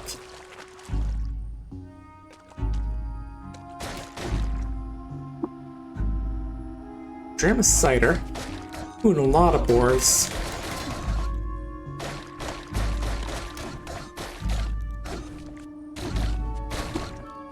Get them piggies out of... Ooh, geez, something hit me hard. Oh, I just got stunned for a bit, it looks like.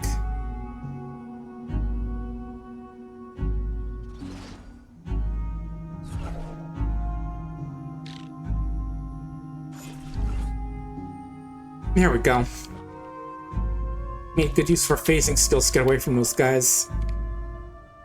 And I think if you do get stuck in a wall, you can either just be stuck or die outright. I think. I don't know the exact details of that mechanic, how it works, but you know, probably a good idea not to get stuck in walls by breaking the laws of physics.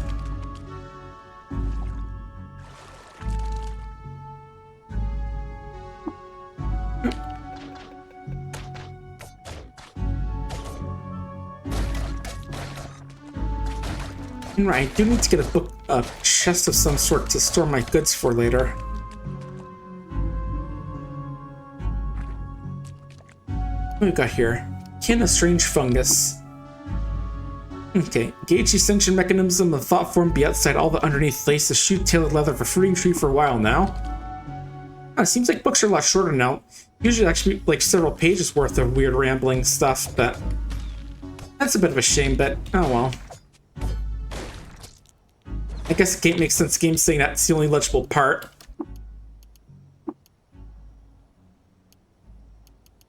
Because yeah, just reading Qud's writing out of context can look very, very silly and weird. Counterweighted, that makes it a little more likely to hit. Take that. And it looks like that's all that's in this area, unless you actually go into the deeper parts of the ruins. I'm assuming there's a staircase we missed, or... Oh, wait, what's that? Set of strange tubes. Let's see. Oh, it's just a metal folding chair. Yeah, again, our character is just like baffled by this concept of chair that folds. Like, wait, this could be a chair and foldable for easy use? Amazing. Yeah, just check out these last areas, like, make sure no pigs hiding out. Perch fish. Okay, nice. Now let's take a look down here. Probably gonna be boss summers. Let's look around here. Gilded marble.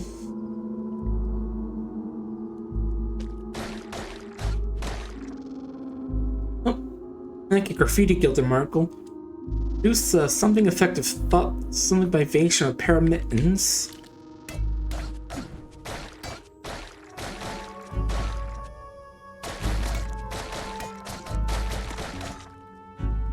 Yeah, a lot of pigs worship this guy, it looks like.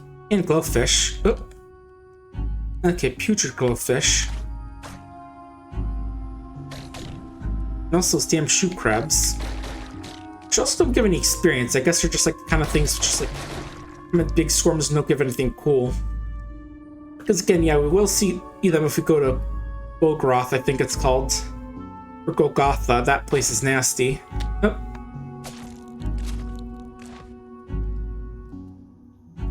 Ooh, that pig was on fire.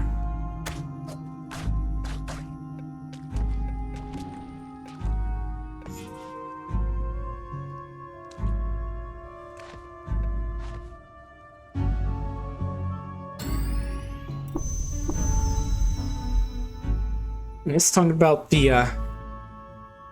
another battle where they lost Saint Icus, Blade of Bears, during a fight.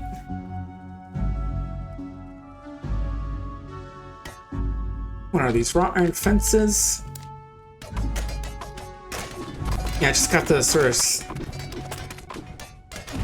Oh yeah, the fences are going to be easier to get through. I was like, is iron going to be easier to get through than a hard steel wall? But yeah, it makes sense this to be a bit easier.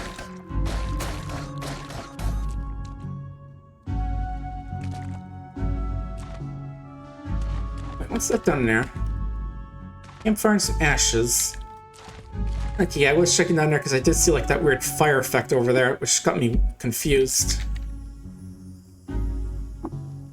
Looks like there's one more floor to this at least.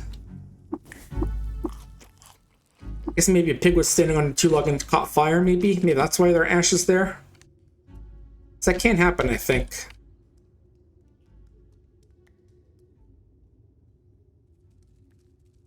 How deep does this room go?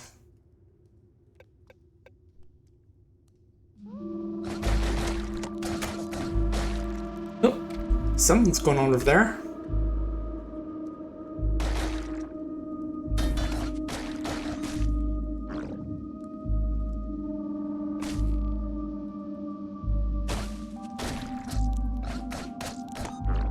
Yeah, there are plenty of guys in this place. Rock salt, okay.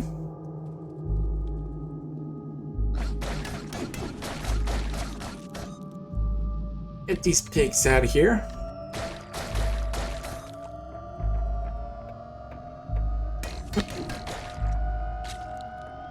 And also these crabs.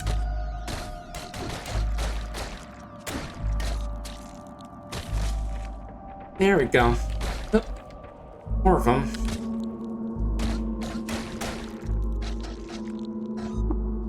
Oh.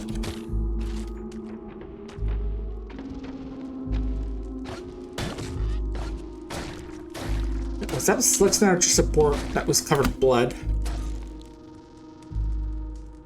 Oh, nope, it's Slux now. Let's kill him. They look exactly like, except with because of the color.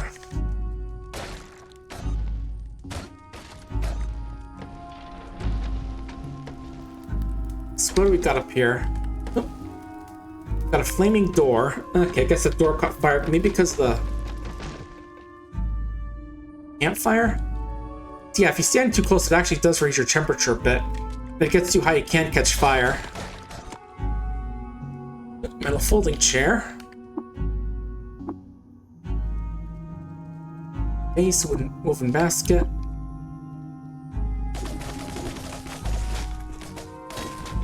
And you just chop down those trees because I want to make sure there's nothing being hidden by them. Because that can happen sometimes depending on map generation. Looks like there's nothing too surprising in here this time.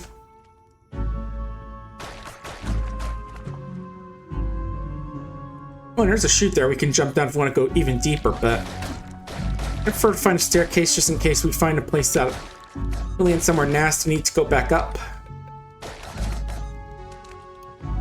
Oop. We got Cross McGroggy.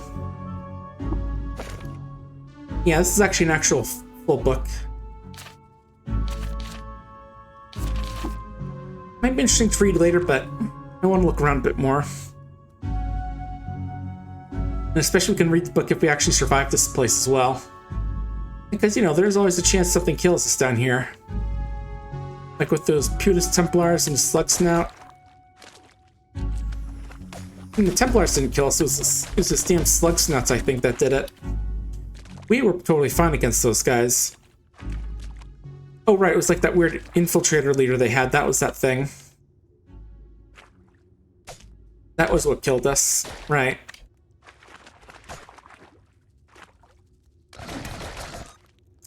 But nice, you did find a staircase, so we'll definitely take that. I'm not sure the chest way anyway. Look, we do have enough for it, because I might plan on dropping this off near those bookbinders and setting up a little storage for us for like cool stuff and all our trade goods. And we can just store all our junk there and not have to drop it off in the middle of nowhere. Is that everything here? Doesn't seem like it, so we're good.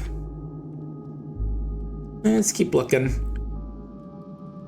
There usually is like a boss on one of these floors eventually, but I'm not sure it is. What do we got here? Tarnished chrome, marble walls. Oh. And is something on fire again? And this cult doesn't believe in fire safety, it seems.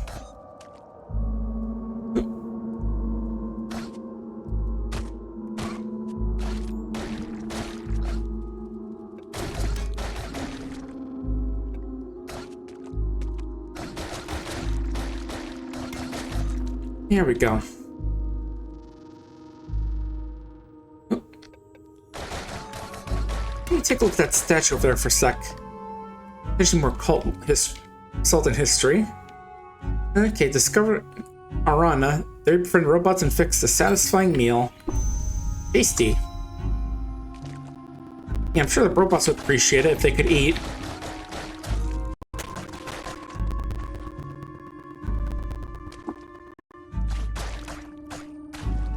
And more fish, nothing to worry about. Ooh, some torches, I'll take those at least. Just in case you run out, because we are using a lot of them, it feels like. Yeah, this one is going pretty deep.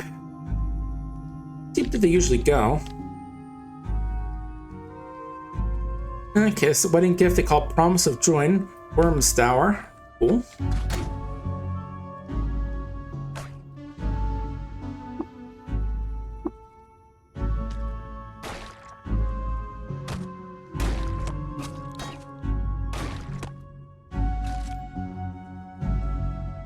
Since I have the weak yoke, but I am curious about that little guy there we were fighting, if it does do anything nasty.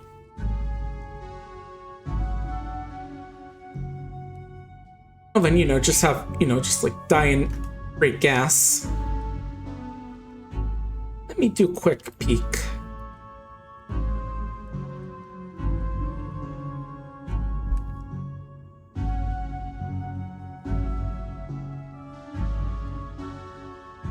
What's it called again? Haggle Mammoth. Okay. Yeah, I could have sworn it causes disease, but maybe I'm thinking of something else.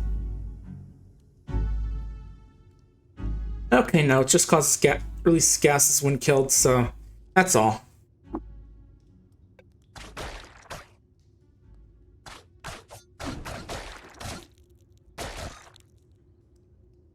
Only in caves of Qud could you encounter a cult made almost entirely of fish and boar. Not like people dressed like them, just like actual fish. Actual animals just standing around. Oh, nice, faster healing rate, cool.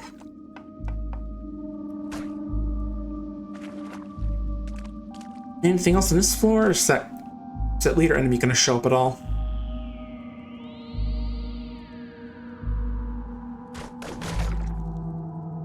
Nope, just some unaligned giant centipedes. Oh, you can see us rifling. Oh, that was an Argonaut rifling through the trash, not me. In which, what skills can I get right now? Yeah, I still need another level to get Scavenge, which will really help us with getting scrap for crafting. Making some good equipment.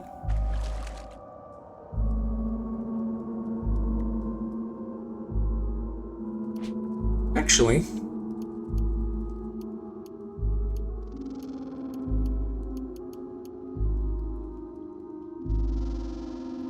I don't have any schematics. I thought I had some. Let me. Also found a thermal grenade apparently. Nice. Yeah, could have sworn I had some data disks that I could use to learn. Alright, that's weird. Oh, wait.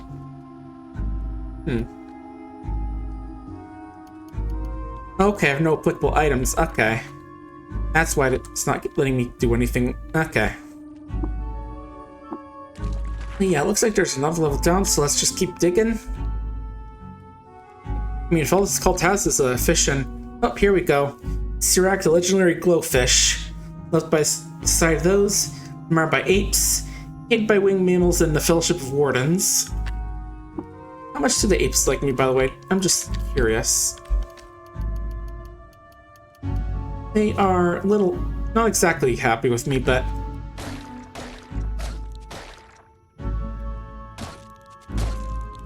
Okay, these are a lot of boars, so let's just start shooting to the crowd a bit.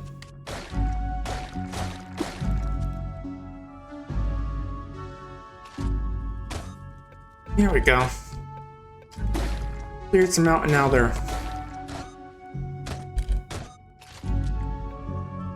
there. Okay, now for round 2. Now we've cleared out a bunch of these guys. Oh. It says there's a boar on the stairs, so we're hitting it instead. Yeah, it does have like some verticality stuff going on there, but I'm not sure exactly how it works.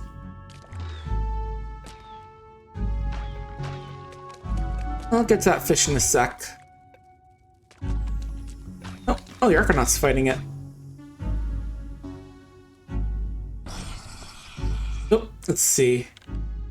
At least some like sleeping gas.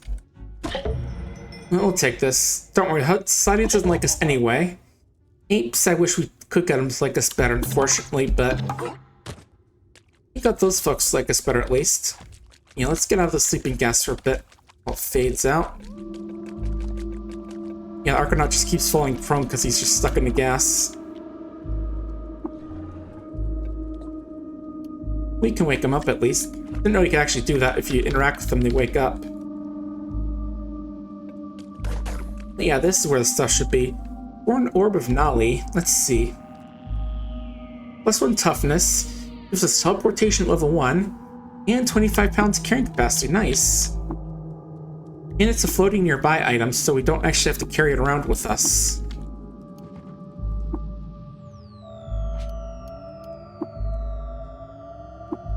Yeah, I think it's like one of the game's randomly generated artifacts we can get, so we can teleport now as long as we have it equipped. Pretty nice. Oh. By the way, I was trying to open that. Ah, that's why you were there. Some stuff about the promise of joy more. Oh. We broke down a witch road, weakened some bark. You know. Oh, random chef in the dungeon. What do you got? Hot and spiny, which gives us heat resistance and reflects damage back. And this lets us use slime killings or beguiling. What's beguiling do again? I mean, I know it lets you fruit something, but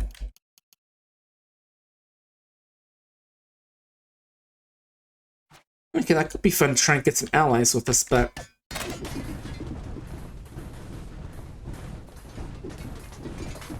Also, yes, we can eventually just sort of JoJo this wall down if we just keep smacking hard enough.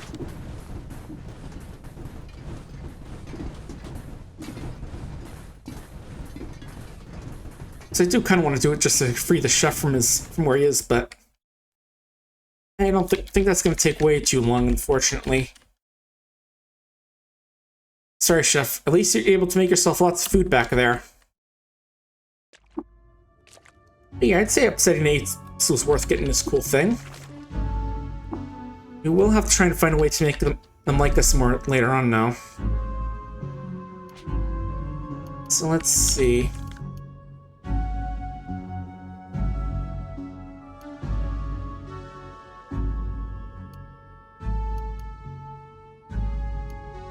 What's that questing for? Is it Timus Scrum, Serenade?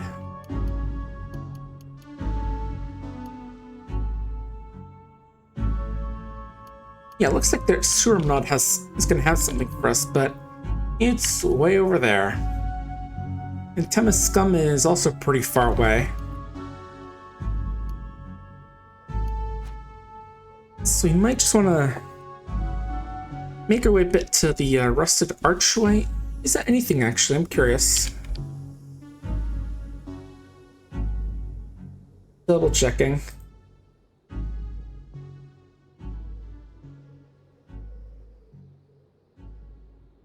Okay, there's something there, but not something that's super important for us, but might be worth taking a peek. Let me think, though. Right, I do want to stash that chest stuff. Let me...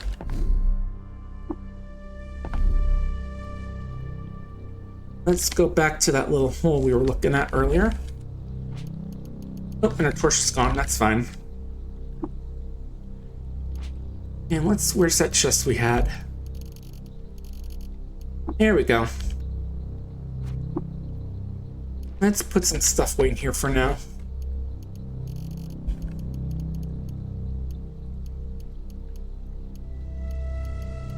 We'll put a lot of our food in here for now.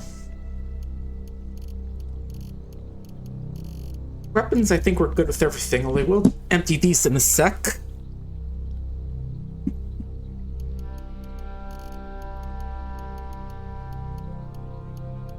We'll our trade supplies here for now.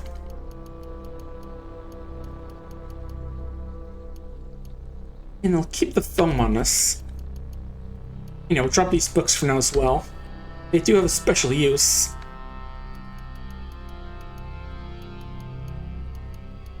Also, I realize I don't have any shoes. I'll have to get some good ones later on.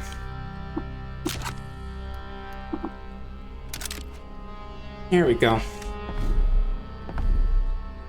Speaking of which, do you have anything for us, Tam? Any good shoes? No, but you have an Elastine skull cap. How's that compared to our random hat? 0-1. And it provides cold resistance. That's good.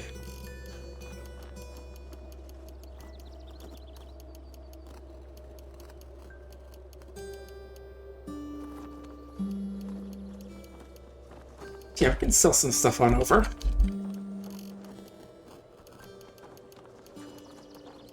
You've got a lot of it.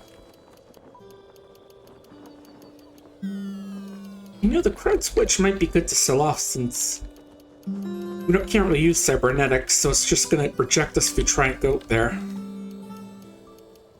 We'll buy a few water skins to carry more water, because water can get pretty heavy if you carry too much of it around.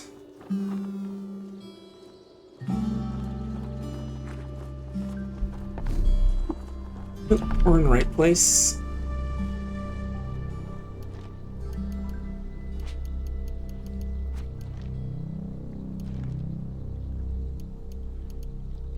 Okay, F2 to store items. Drop 2 of these off right now. It says that they're 17 pounds when they're full, so they can get pretty heavy.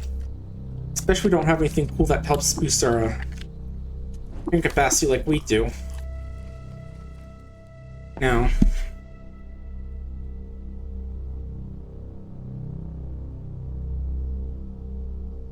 I do want to go back here to that place we were looking at a few times. Oh, yeah, this can happen sometimes. If you walk around the world map, you can get lost and you have to regain your surrounding to figure out where you are. Oh, nice, that was easy. We found a place already, so we're already not lost anymore, but...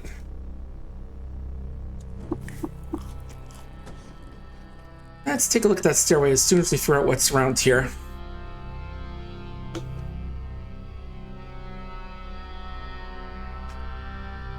Oh, what's that? Oh, Horned Chameleon. Okay. The colors look weird to me.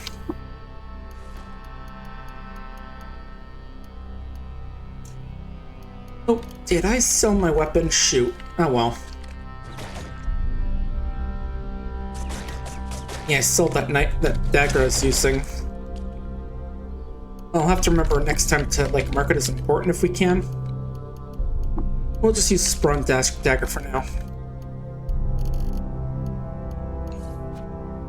Alright, let's actually equip that skull cap we got.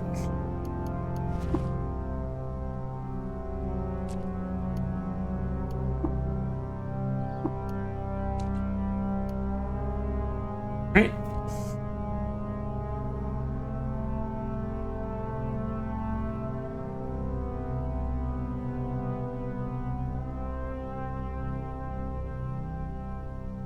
What's down here? Anything interesting?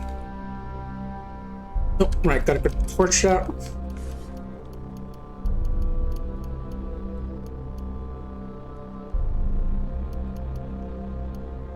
Oh, number pad 7, that's how we do it. Okay. I was hitting number 7 up at the top of my keyboard, not the number pad. That's why it wasn't working. Oop.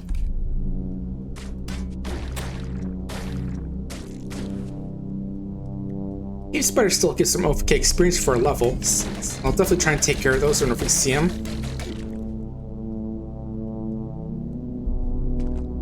Oh, some bloody salt, that's all.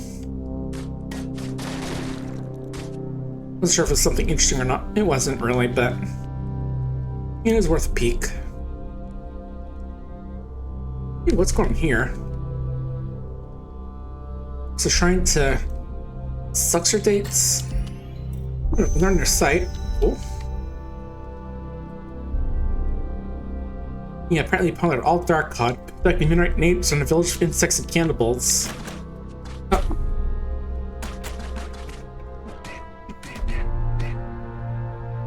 Oh, there's fresh water here we can just take. Yeah, it's pretty rare to find, actually. That's still cool since it gives some more food tech. And you know, more food, more money. Because honestly, the water clock is more important in this game than a food clock, since it's just easy to just make camp wherever you go and just cook it there. Ugh, but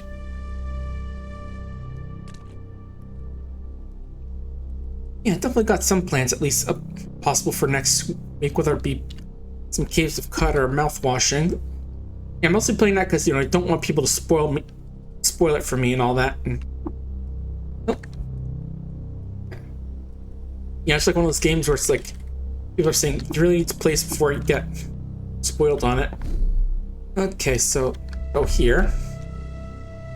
And I think it was to the west it was. Yeah, here we go. We're just walking automatically right now.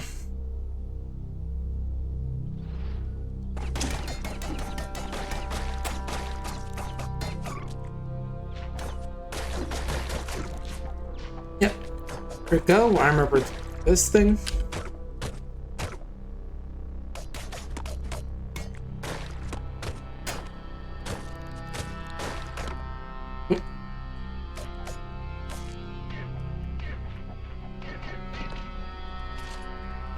Catch up. Oh. Yeah, I feel like now we've got a few more levels under our belt, we should be better at dealing with this sort of stuff.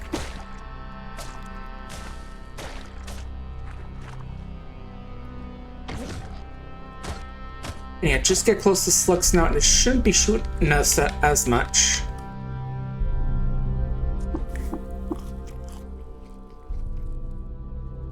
There we go, looking good so far. Yeah, definitely just want to check out the area with the Buddhist Templars as well. Try and get some of their loot since it does seem pretty high quality. for where we are in the game right now.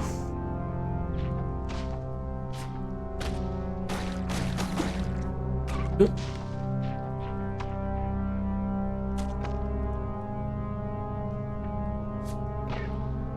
I look at the range on that damn thing, jeez.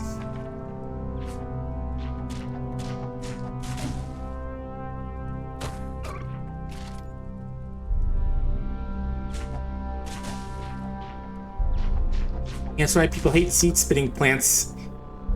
And, you know, slug-spitting nuts as well. Those are like seed-spitting plants, but worse. But we're doing good so far.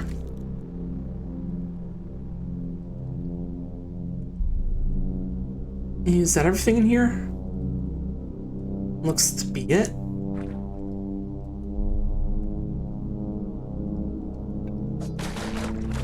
Make sure I don't have any like surprise slug snuts hiding around. Well, I say surprise, but it's hard to be for them to surprise you because they always have the urge to shoot rocks at your head.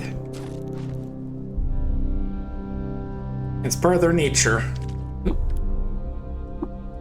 We'll poke at the staircase quickly.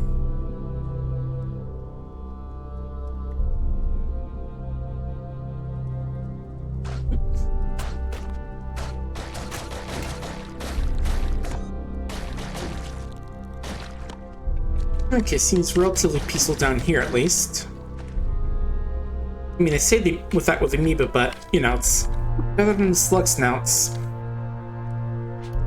Now, let's think.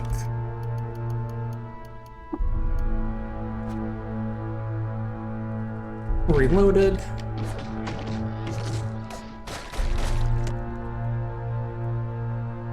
Yeah, there's the elite vert of those things. Yeah, it's really fun if you kill that, because I don't think the Qud Templar are ever like us. Just because we're mutants. Oh. Someone threw an acid grenade.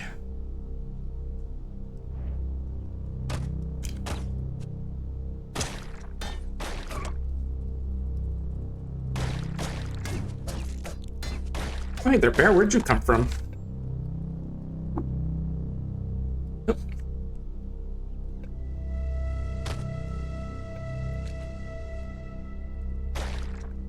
I think maybe it like teleports enemies near us is what it does. Oh. Ooh, the guy threw something at us. I'm guessing it was like an explosive grenade, judging by the fact that it blew up that tree and us a bit as well.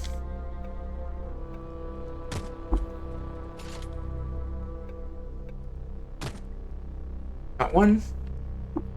Got your painted steel boots for that one guy. Cool sword. Shield.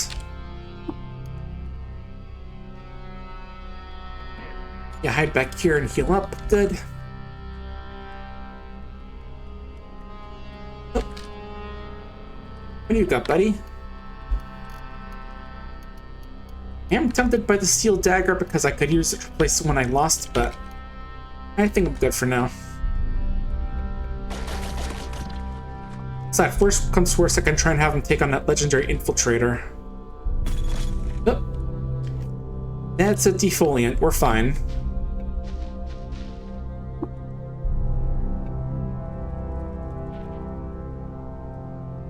Yeah, bad news, it's a mine. Good news, it's just something that's some defoliator, so we're totally kosher. Oh, and we're officially out of ammo. Shoot. Or not shoot, because, you know, we can't shoot at all now. Probably should have picked a few more bullets when we were at visiting Tams.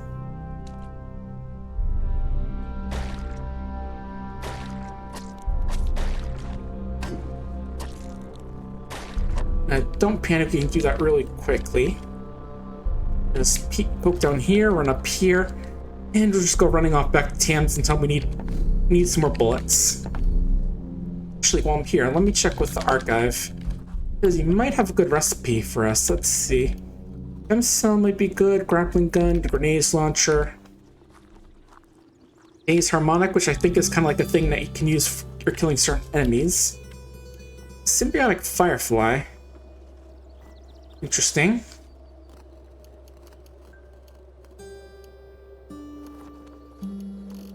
I'm gonna want phase cells eventually, so probably sell one of those, but...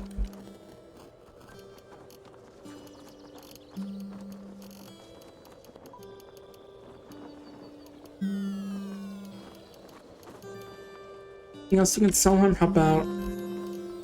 Yeah, I can sell him a couple of these for now. That leaves us with 108 drams of water, so we still have plenty of water on us. Now let's learn how to... There we go. And I think you can charge chem cells with the... what is it?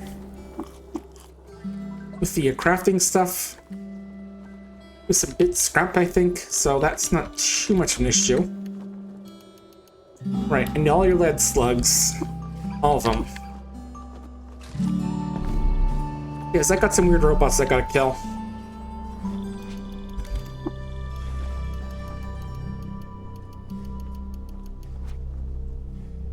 And just unequipping it for now while we get to the staircase.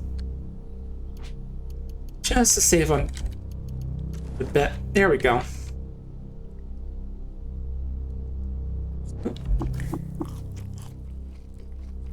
Right, now where is that thing? Oh, who's Templar? Bring fungicide grenade at us. That guy was easy. Ooh, jewel encrusted, nice, we'll take that. And scale, which just means that reptiles like us more if we wear it. Oh, and that one is stun gas, so want to stay out of that one.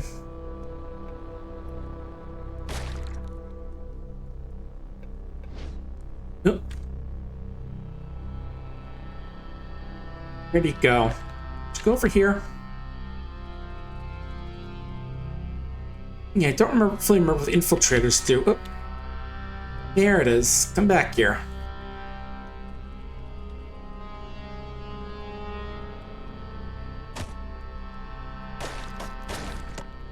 Oh. And this is the boss one. Oh. Yeah, those things are a little weird. Not sure what the big deal is, but we'll probably have to look it up again to figure it out. Just keep our guns loaded and our eyes open. Nope.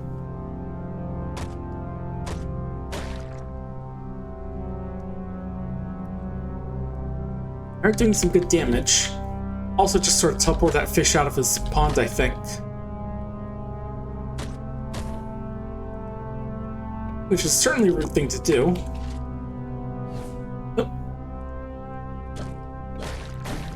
Yeah, the basic kinds aren't too dangerous, I say, as it reduces me to like 40% of my health. Oh, there we go, we got him.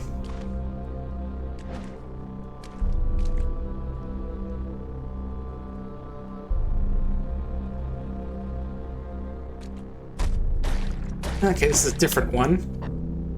Covered in oil, but now it's dead. Oh.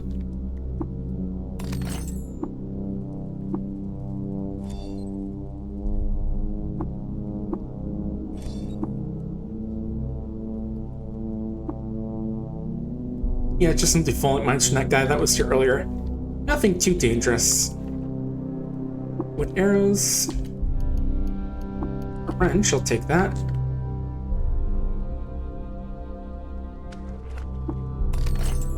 Wet wire extruder, cool. Alright, this is the thing with like the copper and all the nuggets inside of it, cool. That's definitely cool. And yeah, it doesn't really matter if the default mine explodes, it's really not going to do any damage to us. Trees, on the other hand, probably not so lucky. Nope.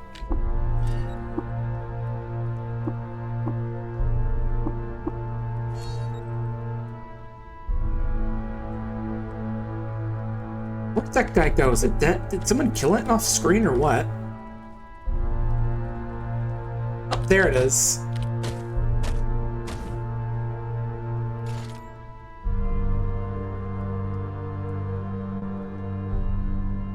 Gonna have to use lesser ammo for this thing. Still a fine, Jesus. Slightly damaged. Okay, got a bleed on it. Good. You fully mine? Don't care.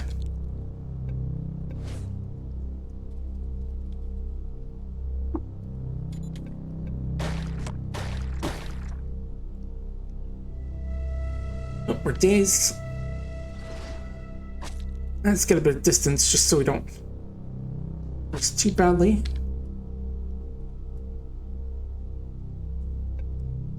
Argonaut, do you hate this weird thing? You won't mind fighting it? Uh-oh.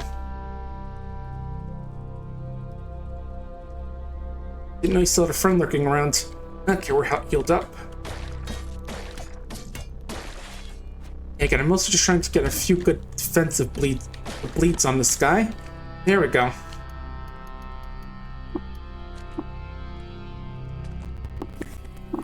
Yeah, as soon as we kill this thing, we might call it here because it's getting kind of late, but I don't want to like get ready for my stream with Eriku, but we'll definitely try and play a bit more of this game later on. Where did the robot go? Here you are. Okay, I think they actually just do heal up when we're not seeing me.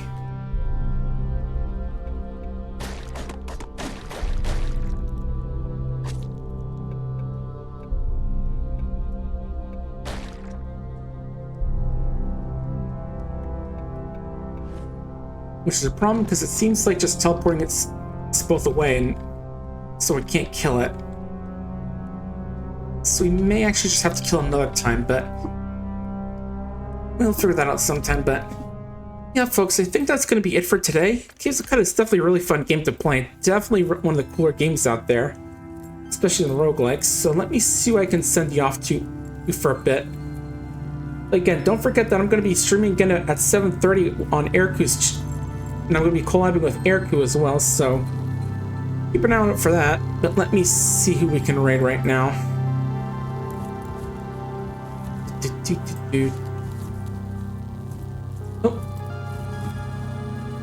Oh, you know, I can actually send you off to Gross Streams. They're one of the folks who worked on Caves of Qud. They're playing Planetcraft right now.